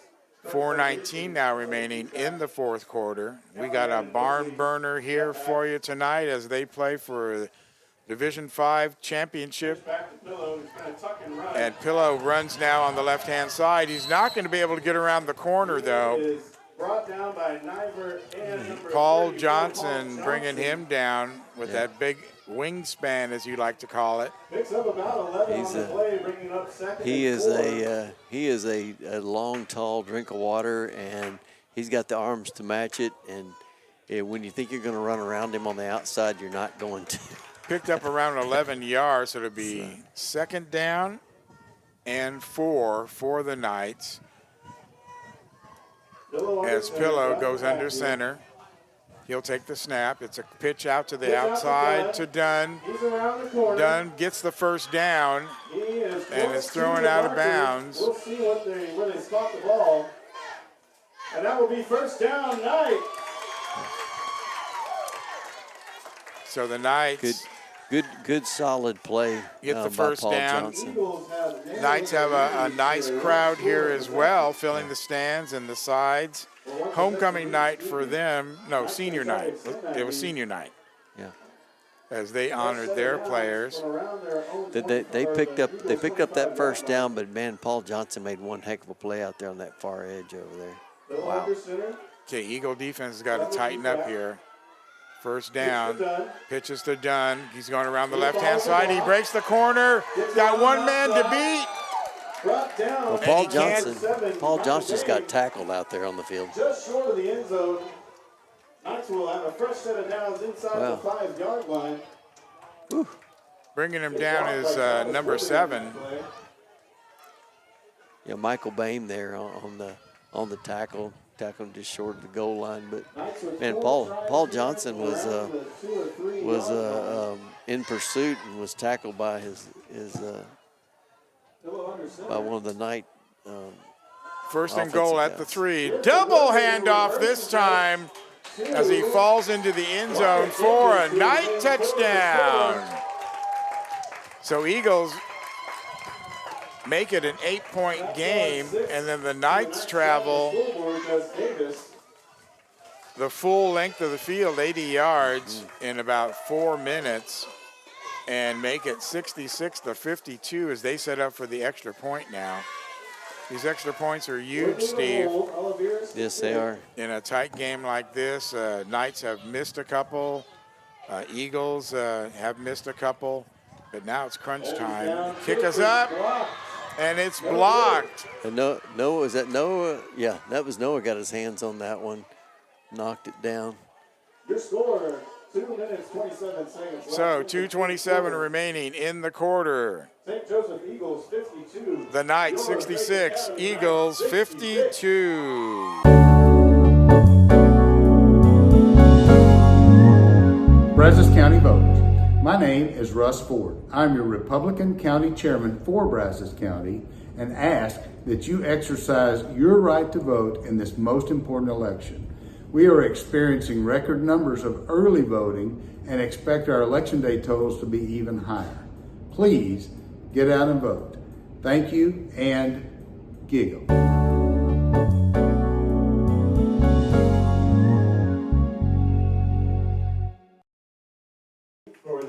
We are in a tight ball game here, 66-52, just trading haymakers now as one team will score, the next team will score.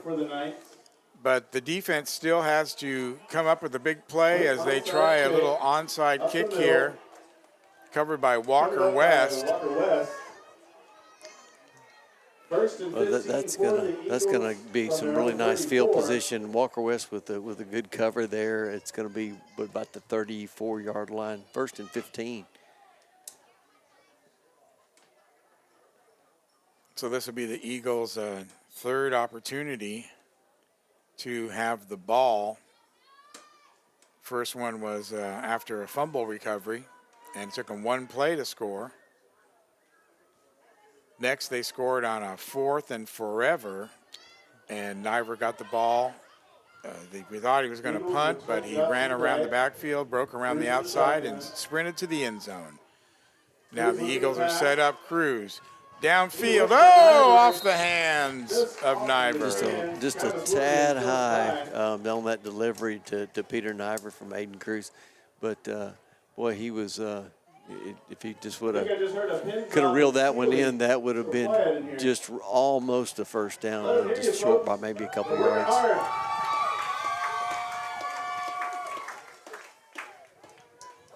So that's going to bring up 2nd down and 15 for the Eagles. Cruz in the shotgun, gets the snap, pitches to Niver.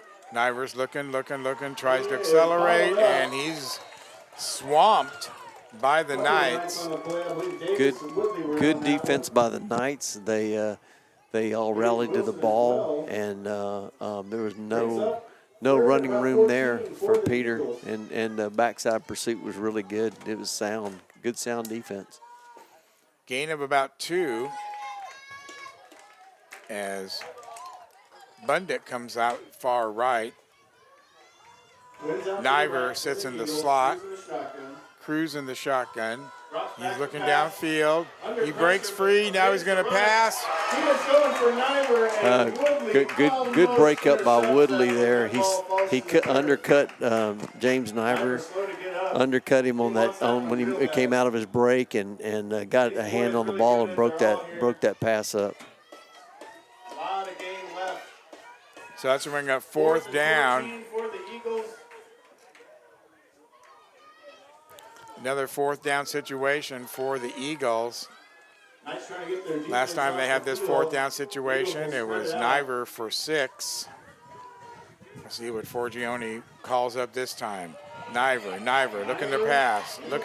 Now he'll throw it over the middle, and he's going to have enough for the first down, it looks like. Josh Stark around the first down marker. The ball was to Cruz, wasn't it? Yeah. Cruz pitched it back to Niver. Cruz went out and came almost right dead down the middle of the field, and Niver distributed it to him right there. Just enough for a first down. And it looks like a cramping. They have his leg up there. He took a little hit there on the. Well, he did. That's why I thought it might be an injury or something. But it looks like he's just cramping his lower leg. Mm-hmm.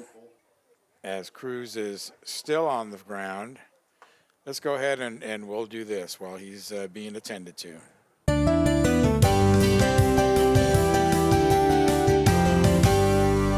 Hi, my name is Paul Fowler. I'm pastor of Life Church here in Bryan, Texas, and I'd like to welcome you to a special event. It's going to be taking place on Monday, November 4th at 6 p.m. We will be taking part in a national moment of prayer. Christians all over the country will be praying for the upcoming election on Tuesday, and this event will be live at the Republican Party headquarters, but it will also be broadcast on Facebook Live. We're living in consequential times, and we're asking you to join us as we pray for our country and the upcoming elections. Again, Monday, November 4th, 6 p.m. Republican Party headquarters, also here on Facebook Live.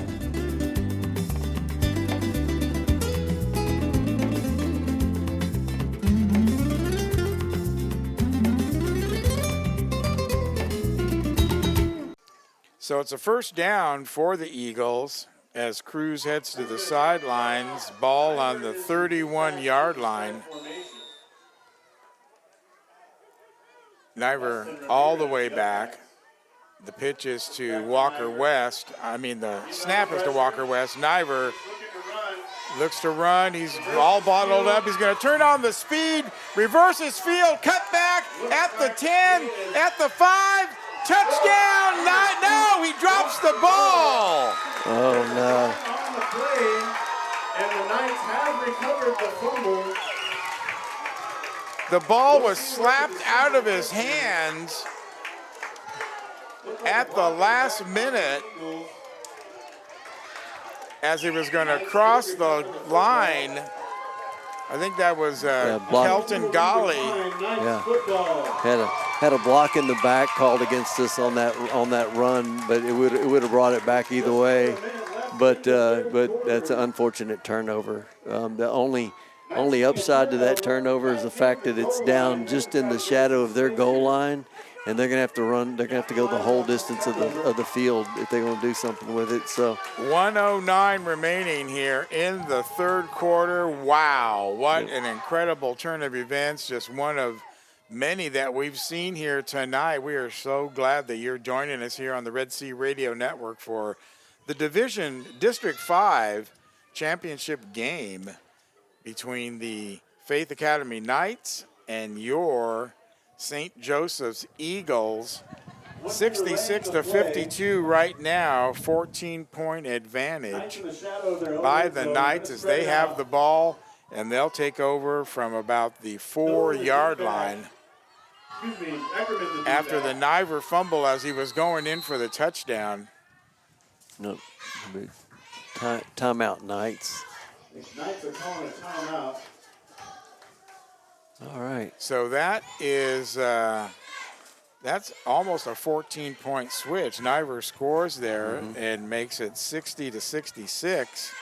He doesn't score, and it's 66-52. Knights ball at the 4-yard line. And Steve, I know we've said this throughout the game, but this is exactly what you want to see in a championship game. Absolutely. You got two solid teams out here going at it. But both defenses are strong. Both offenses are prolific, and this is what you wanted. It's what you hope for right here. You don't. Nobody wants to go home early on a night like this, right? No, they don't. Although Trump Burger is already closed. Yeah. Well, we'll have to catch the burger some other day. But man, we're getting treated all the same to a great football game. We are, and like I said, so glad you're joining us on the Red Sea Radio Network. Be sure to catch the game later on Sunday on Touchdown Productions on Facebook and on our Rumble channel. So, hey, here we go. First down for the Knights. Ball at the 4, lining up in their own end zone, and they're going to be pushed back. Yeah. That ball carrier there was number 12, Jackson Dunn. He was dropped by Paul and looks like David and Colt, and they had a whole host of Eagles in the middle of that field swallow him up. Right, try to get it up the middle, and that's not going to work. Eagles clamp down. It's going to bring up second down now, and we'll call it 13-14. You know, we were just talking earlier, you know, this is I guess I have to go back to the semifinals of last year to see this many good young athletes on the same field. This has been a lot of fun to watch tonight. So here we go, second down, 13. Fake pitch, now a pass out to the side. Oh, tipped away. What a play by Noah Manzer. Wow, Noah Umanzer tipping it away at the last second. Yeah. Man. And that would have been a quick 6 points. And we've already seen them run that play a couple times tonight. With success, I might add. Yeah, Noah's letting let that guy get behind him just a couple of steps, but it was enough. And if they could have connected on that one, I think that would have been a sure 6. Well, that's a Perez move right there. Let them think that they're going to make the completion and then knock it down. Yeah. And he's coaching on the sidelines tonight as well. So, okay, here we go. Third down, 13. Pitch back to Eckerman. Pitch back is to Eckerman. He's going around the outside. He'll gain about 5. Yeah, you had Paul Johnson, and we had Peter Niver, and also Lucas Ramirez out there to stop that. And that's going to be 4th down and about 7. But not until we end the third quarter. 66-52 is your score in the District 5 championship game. We will be right back. Lone Star Roof Systems. No jingles, just roofs. Lone Star Roof Systems. Wings and more. Great wings and so much more at Wings and More. Fast Signs. Fast Signs. Make your statement. Taking care of signs and graphic projects across the Brazos Valley since 2005. Fast Signs. Dawson Rodriguez, attorneys at law. From personal injury cases, navigating complex oil and gas transactions, to real estate litigation, Dawson Rodriguez protect your interest every step of the way. You may visit them at dawsrodlaw.com. All right, we're back. District 5 championship game. I think we've said that a few times in case you're wondering what you're listening to tonight. 66-52. Niver dropping the ball as he's crossing the end zone. turning the ball over to the Knights, who are now on 4th down on this drive. And the pitch is back to Pillow. Pillow's going to get swallowed up. No, he's going to get it away. He's going to throw. It's going to be bobbled in the air, still on his feet, picked up by the Eagles and thrown to the turf. They did not get anything on that. That ball's going to go over on downs. We're going to be at the 13-yard line, 1st and 15 on the Knights side of the field. So we were point blank to the end zone. So the Eagles defense lifts itself up off the ground after giving up 66 points so far in this game and holds the Knights, who started the drive on the 4-yard line after the Niver fumble, which would have gave them a 6 to 8 points. And now all of that is washed away as the Eagles have 1st and goal. Snap is to West, over to Niver. Niver's looking around, his little dunk pass right over to Ramirez. Ramirez knows what to do. Touchdown, Eagles! Ramirez, that was beautiful. Ramirez releases from the backfield as a blocker, lets his guy go. He gets behind defense and just a little dump pass to him, and he takes the rest of the way. I want to say it's the first time Ramirez has touched the ball tonight. I think you're right. I believe you're right. I believe it's first time Very rarely. Offensively. Yep. Very rarely correct, but I might be correct. Certainly his first touchdown tonight. Yes. But I think that's the first time that they've even used him as a ball carrier. So secret weapon for him as we get all set for the extra point. Kick is up, and the kick is good. That kick is good for Niver. So that erases the misstep at the end of the 3rd quarter, and we are back to 66 to 60, a 1-score game for the Eagles. 9:36 remaining here in the 4th period as we go rumbling down the road to a district championship. Of course, as we were telling you before, the Eagles are the defending District 5 champion, and of course they won it in big fashion last year, undefeated season, and I know you remember where we were for that one. Yes, sir. The beautiful confines of Houston Christian University. That's right. As they beat the Second Baptist to capture the flag there. Tonight, we're in Bellville. And that will land in the end zone. Well, another kick to the end zone by Peter Niver. On the 20-yard line. So here we are. The ball will be brought out to the 30-yard line. Yep. Now they're marking it at the 20. Yeah, 20. And it'll be first and 15 for the Knights right there. Let's see what we can do with our defense. We've got Lucas Ramirez and Walker West in the middle. Peter Niver on the left end, or now Paul Johnson left end, Peter Niver right end. On the backside, Noah Manzer and Colt Bundy. Well, they need to do what they did last time, which was bottle them up. There's the pitch to Dunn. Yep. Brought down. I think he lost a couple yards right there. He did. Paul Johnson, you just cannot run his way. Yeah, he's just a gamer, and he plays that in with some physicality, and it's fun to watch. I'm glad they're continuing to try to do that, because that is not a winning proposition for the Knights to go up against Paul Johnson. As you can see right there on your screen, he's big and he's fast. Okay, Pillow gets the snap. He's looking to pass. Pillow's going to throw it downfield, and it's going to be caught. Man, what a pass! He had 2 defenders on him, and Colt played him short. The manager played him long, and he dropped that ball in there just right, where only that could be caught by Travis Woodley. And man, our defense was good. It was just that was a perfectly thrown ball. Great job. Pillow to Woodley. Yep. all the way down to the 23-yard line, or it's going to be 1st and 15 for the Knights.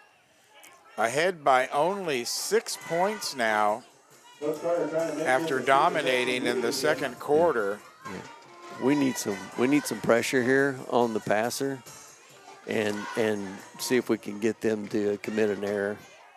After a first quarter score, remember, it was 14-14 at the end of the first quarter. Here's the pitch.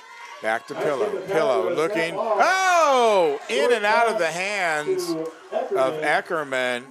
Little dump-off pass. Yeah.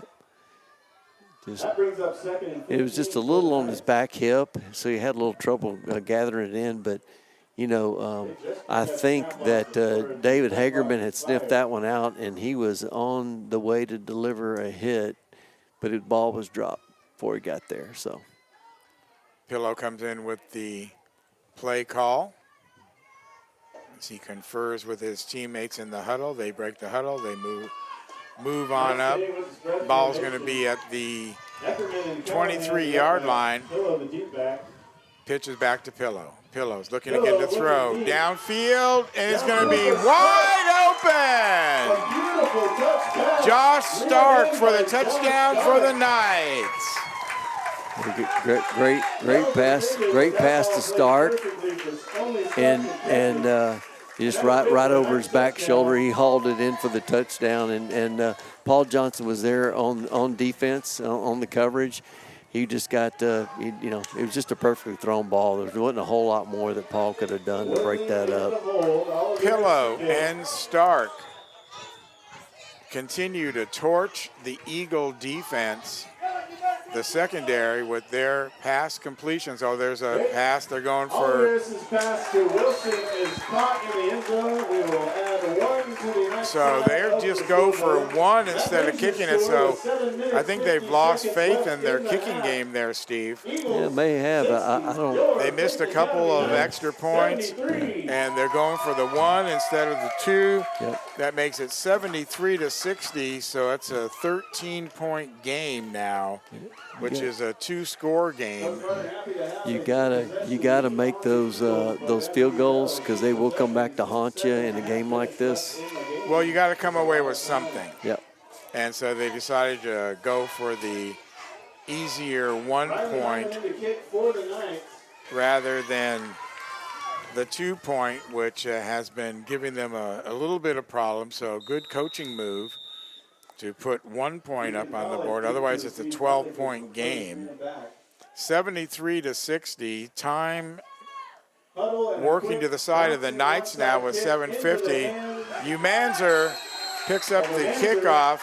He returns it down about the 36-yard line. Nice little return by Manzer. That's going to be another short field for the St. Joe's Eagles. So we're going to see what they can do with it here right quick.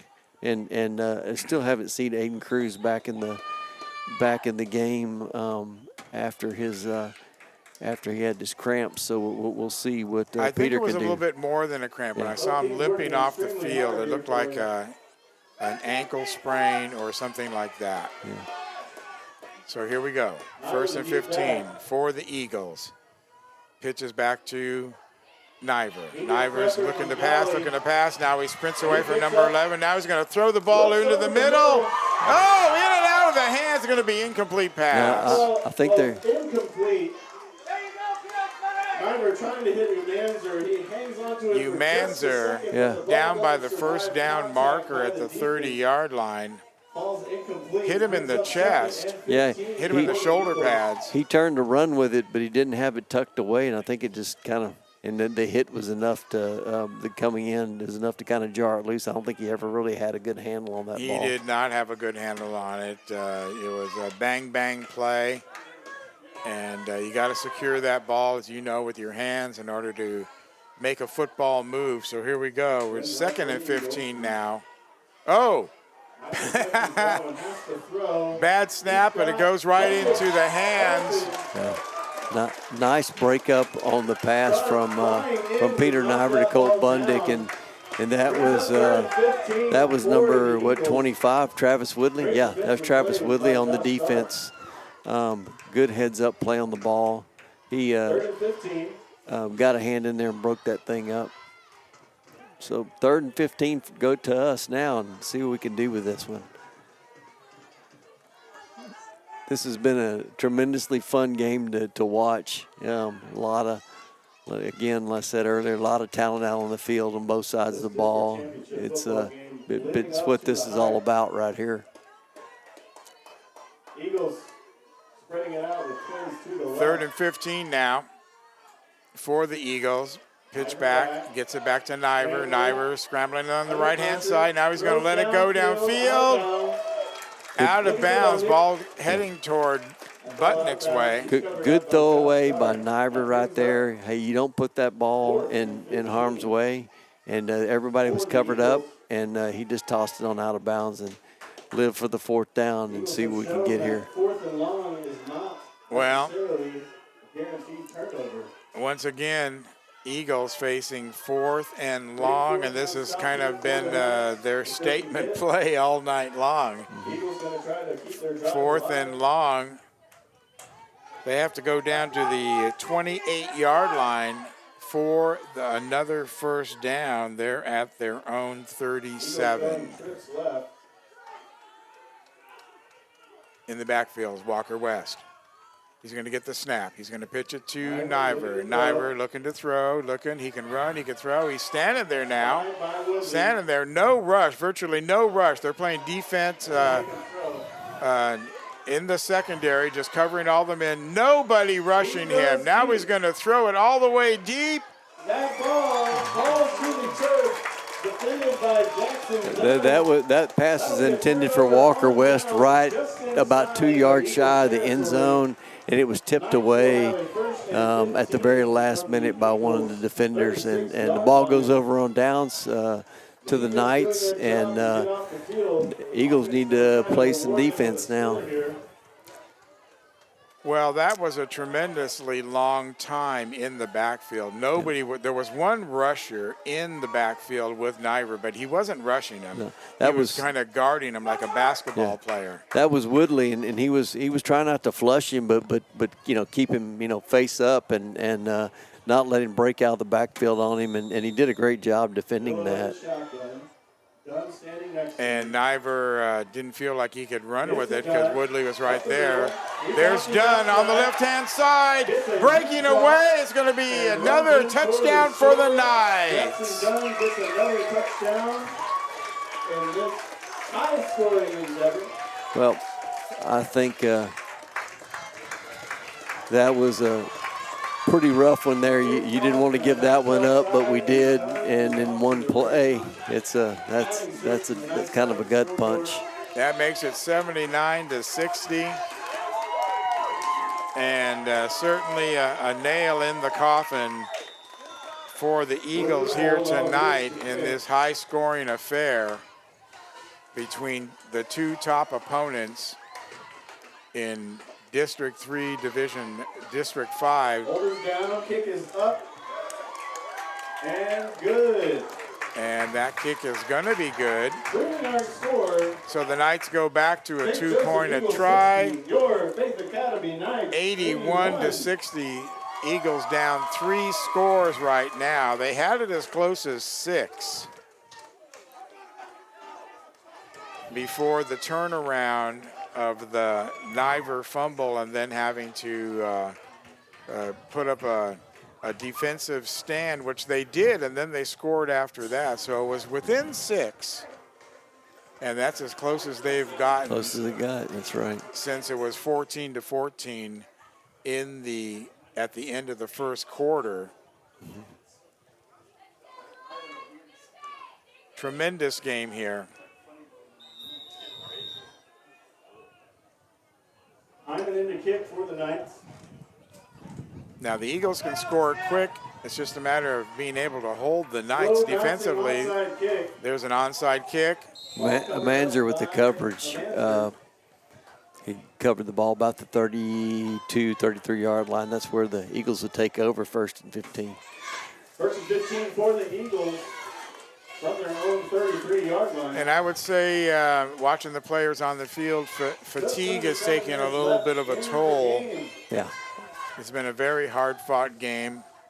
And anytime you put up 141 points, that's a lot of north and south running. Yes, sir. You wanted to see two offenses go toe-to-toe. You got what you asked for tonight. First down now. Eagles go And 15 for the Eagles. Ball on the 33-yard line. Trips left West takes the snap, pitches as back to Niver Niver is looking to throw. He's skipping forward. Now he's going to run, burst up the middle. He's going to cut. He's going to cut back up the middle again after going to the right. He's going to pick up the first down, and the ball goes down to the 20-yard line.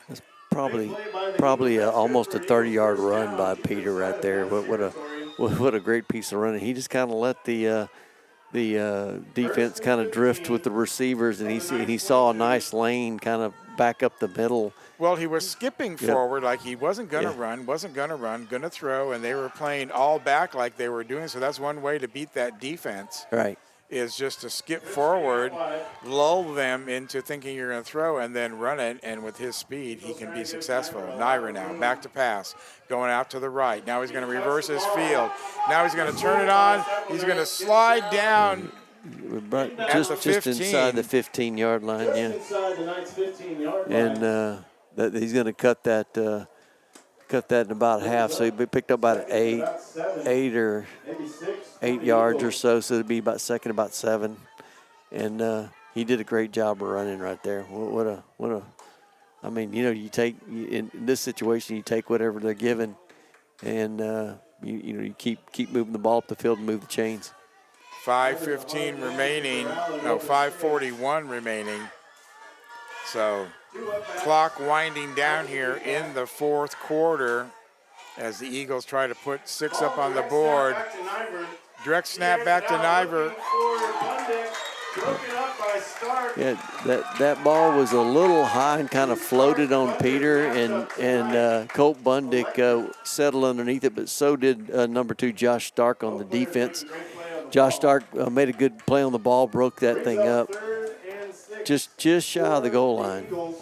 Well, the snap went through West's hands, so it wasn't really a clean, handoff or a toss to Niver. It was more like a direct snap to him, and I'm not sure that he could run in that position anyway with the direct snap. No one really pitched it to him. So here we go. Third down, ball on the 15-yard line. West, the quarterback. He hands it back to Niver. Niver rolling to his right, throwing downfield. He'll throw it down to Bundick. Touchdown, Eagles! The pass, excuse me, but that is good for a Eagles touchdown. Chipping away at this Knights lead. Couple of heavyweight boxers standing toe-to-toe in the ring in the 10th round here at the Olympic Auditorium. This has been a lot of fun to watch. West to hold for Niver. As Niver gets ready to add 2 balls on the ground, that extra point will be no good. 81-66 will be the score. 5:19 remaining here. We'll be right back. Made Pro, locally owned and loved in the BCS area since 2009. That's Made Pro. C&J Barbecue. The C is for Chip, the J is for Joe. The barbecue, it's for you. C&J Barbecue. Serve Pro of the Brazos Valley. We make it like it never even happened. That's Serve Pro. Kraus Paint and Body. If you need good quality auto body work, consider Kraus Paint and Body. Remember, it's your car and your choice where to have it repaired. Kraus Paint and Body. 81-66 is the score. Way out of bounds. As Niver makes sure there's no run back on this one. I think he kicked it out of bounds, though. Yeah, they threw a flag. It didn't sail through the end zone. It went out of bounds before it went through the end zone. We haven't seen a lot of onside kicks from both sides. So,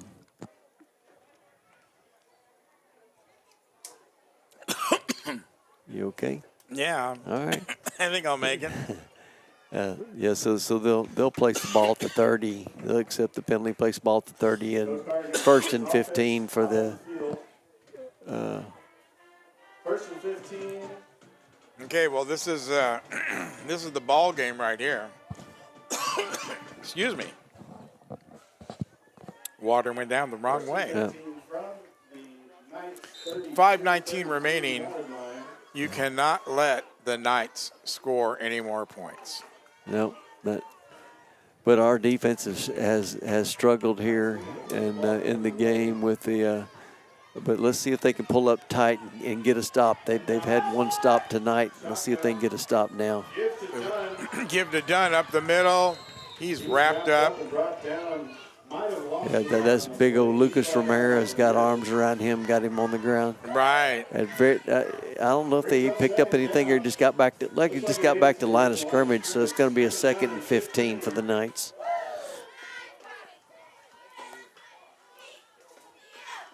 Second and 15, ball on the 33-yard line. Mm-hmm.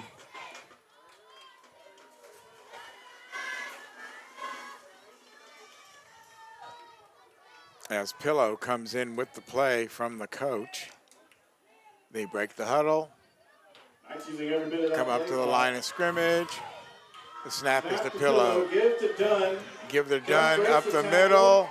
Yep. He got about 5 out of that carry, and Colt Bundick brought him down, and 3rd and 10 coming up, and we still got to buckle down and play some defense here. This is post time right here when it comes to defense. Knights are chewing up the clock. 4:14 remaining on this drive. 3rd down now. See what they come up with. The snap is to Pillow. He's going to pass. He's going to go to the outside. This time he's going to back down. Dunn's going to break a tackle. He's going to go down the sidelines, be thrown out at the 5-yard line.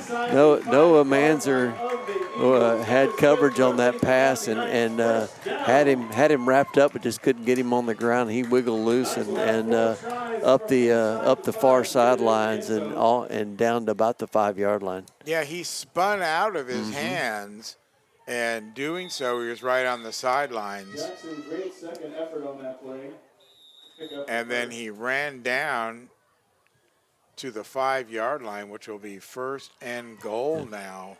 Yeah, Peter did a good job tracking him down and getting him out of bounds down there on the 5. But man, what a move that he made on the Manzer over here to get loose in the first place. That was a lot of effort. Dunn has done his share of damage. Absolutely. In this game against the Eagles. As one of the many quality players on this Knights team. Chewing that clock. Taking their time on the snap. There's that handoff up the middle.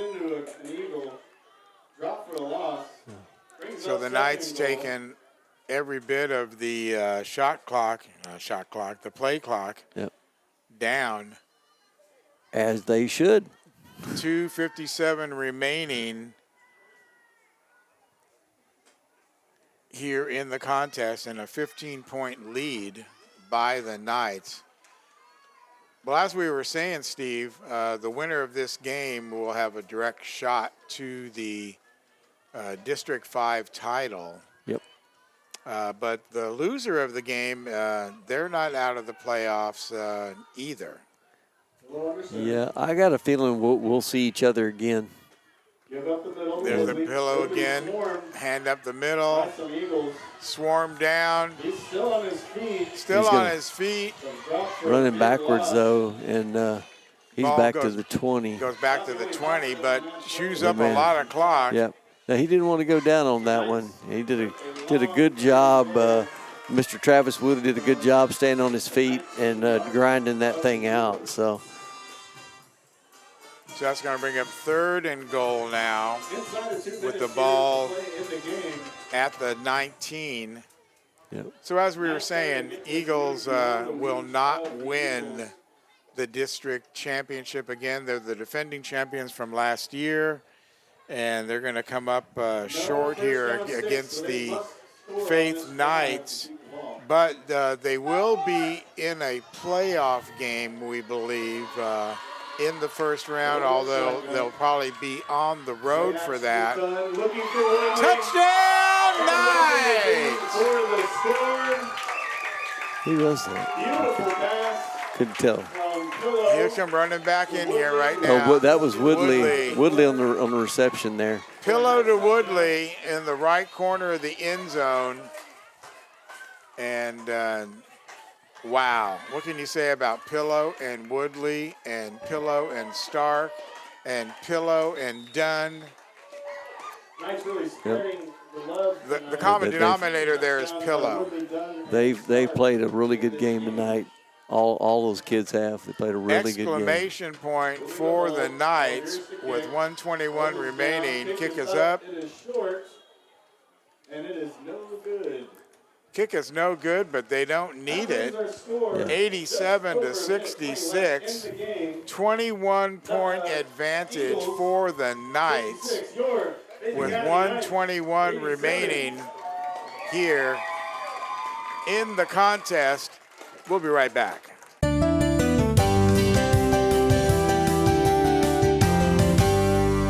Hi, my name is Paul Fowler. I'm pastor of Life Church here in Bryan, Texas, and I'd like to welcome you to a special event. It's going to be taking place on Monday, November 4th at 6 p.m. We will be taking part in a national moment of prayer. Christians all over the country will be praying for the upcoming election on Tuesday, and this event will be live at the Republican Party headquarters, but it will also be broadcast on Facebook Live. We're living in consequential times, and we're asking you to join us as we pray for our country and the upcoming elections. Again, Monday, November 4th, 6 p.m. Republican Party headquarters, also here on Facebook Live.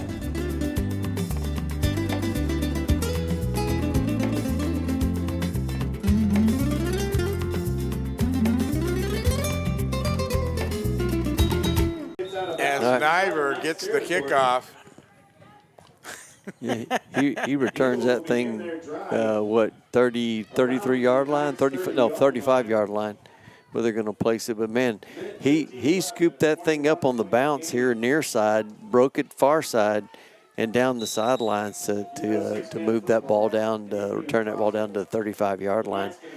Nice little piece of running by Peter Niver right there. Well, he's not going to give up, that's for sure. Oh, even 21 points down. Yeah, that's not. I don't think that's in either one of these teams' DNA is to give up. So we've had one entertaining game tonight for sure. 1:15 remaining now.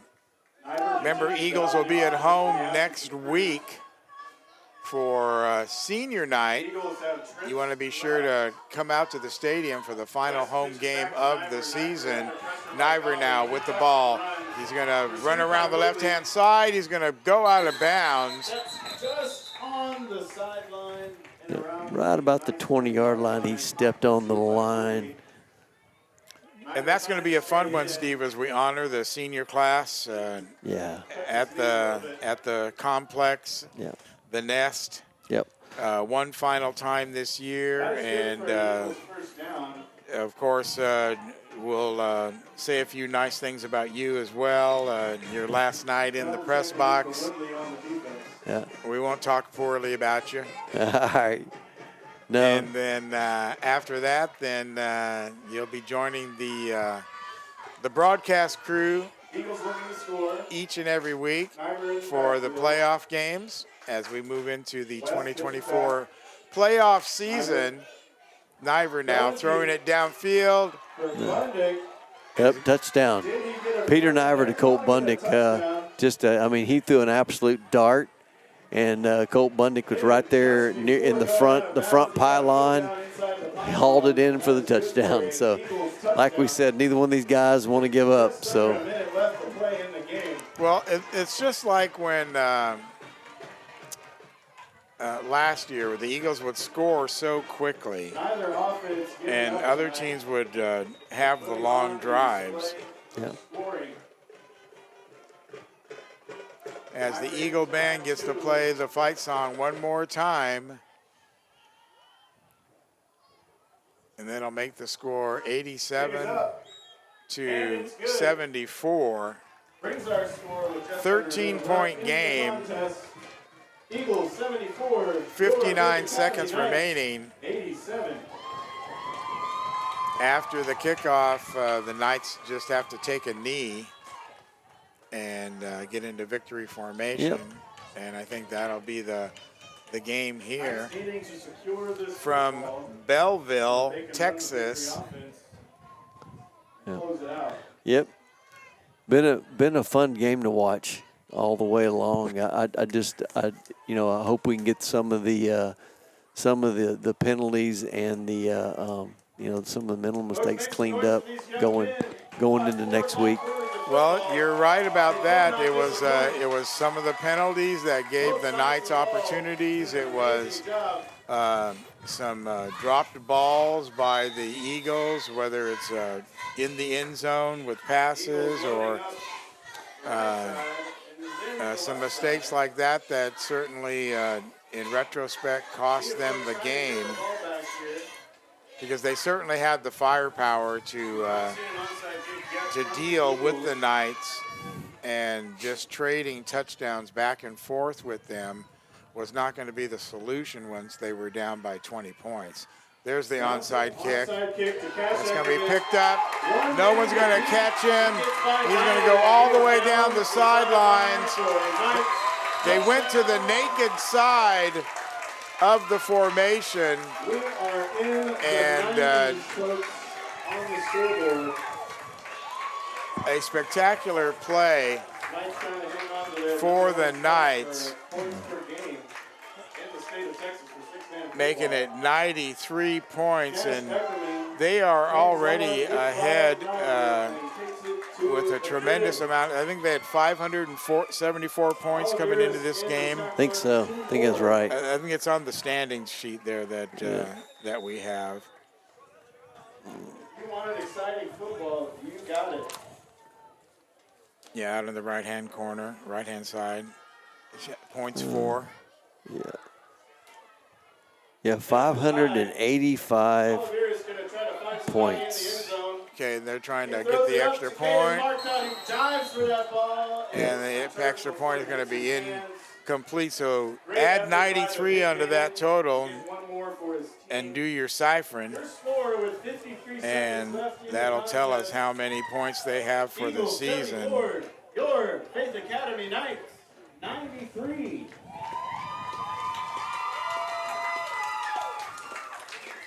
$678 points If for I'm the not year. mistaken, this is the second highest scoring ball game at Saab Stadium. Of course, the first highest scoring ball game a few weeks ago against Waco Valley. Second highest scoring game here at Saab Stadium, The Eagles of St. and Joe's only coming in second to the 147-point Right. output against, Hyman the kick. was it Avila? Yeah, I don't remember who that was. Eagles gonna do everything So they the can to Knights, follow. just a tremendous Slow basketball, scoring picked up by machine Niver. He's got room as to start his Niver feet. goes around the right-hand Finally picked side up on by the Stark squib kick. Cougars, a textbook wrap-up tackle at midfield. Well, that nice little return by Niver. Just trying to get something out of that squibber, and ball be on the 40-yard line. 53 seconds left in the game. 167 points. You know, if the Eagles score again, Yeah, they'll beat that scoring record for the most points scored here at yeah, they should. Let's see. One more time for those Faith Academy Knights cheerleaders. big crowd here for the Knights on senior night, Eagles going trip and right. all the football parents acknowledged at the half. West back to Niver. Okay, here we go. Niver now. He's Niver looking to throwing pass. downfield. Finds Budnick. Butnick is loose on the sidelines. He's going to go all the way. Touchdown, Colt Bundick. Touchdown, Eagles. In for the score for the Eagles.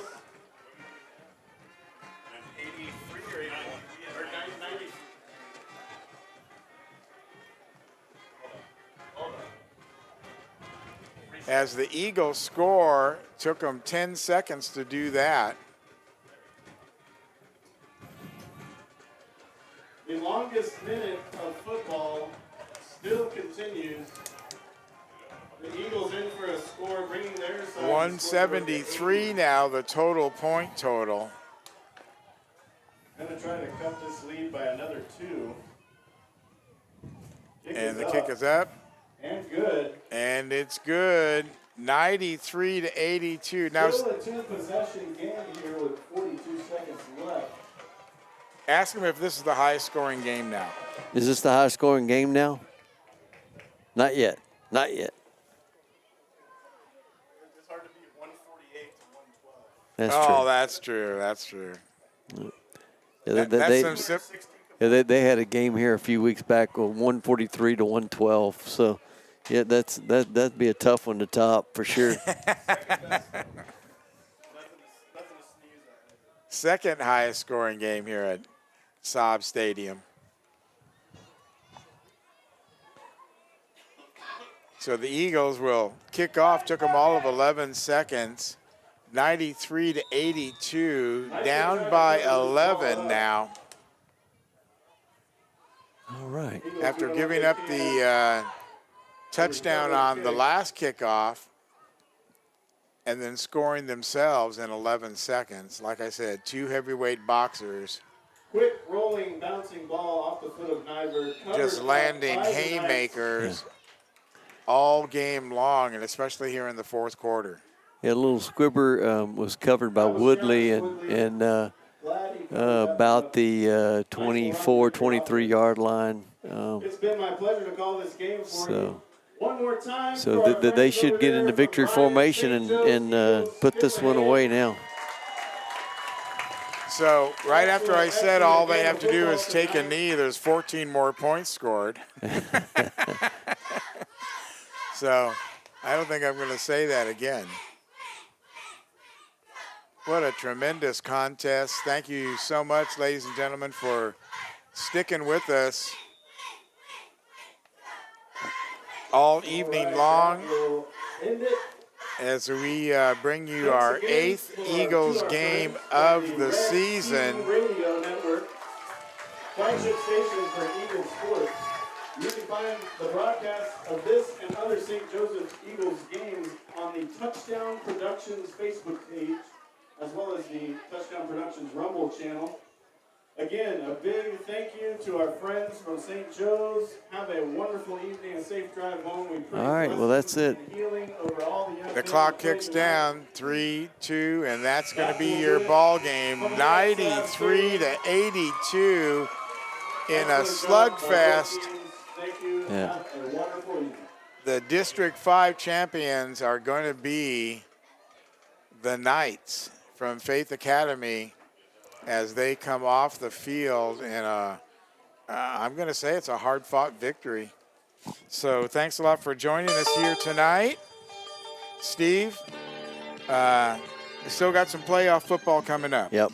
I've still got some playoff football ahead of us, and there's still they make up a lot of ground, and we're still relevant in the playoff system. So there's all the good points, and we played one heck of a game tonight. And the Eagles have really come a long way since August when they dropped 5 games as they were finding their feet with a new head coach, new athletic director, new quarterback. And so got nothing to hang their head down on as we head home for senior night. Be sure to join us next week right here on the Red Sea Radio Network. For Steve Rayburn, I'm Gil Dominguez. Thanks a lot for joining us here for St. Joseph Eagle football. We'll see you next week at home, ladies and gentlemen. Good night.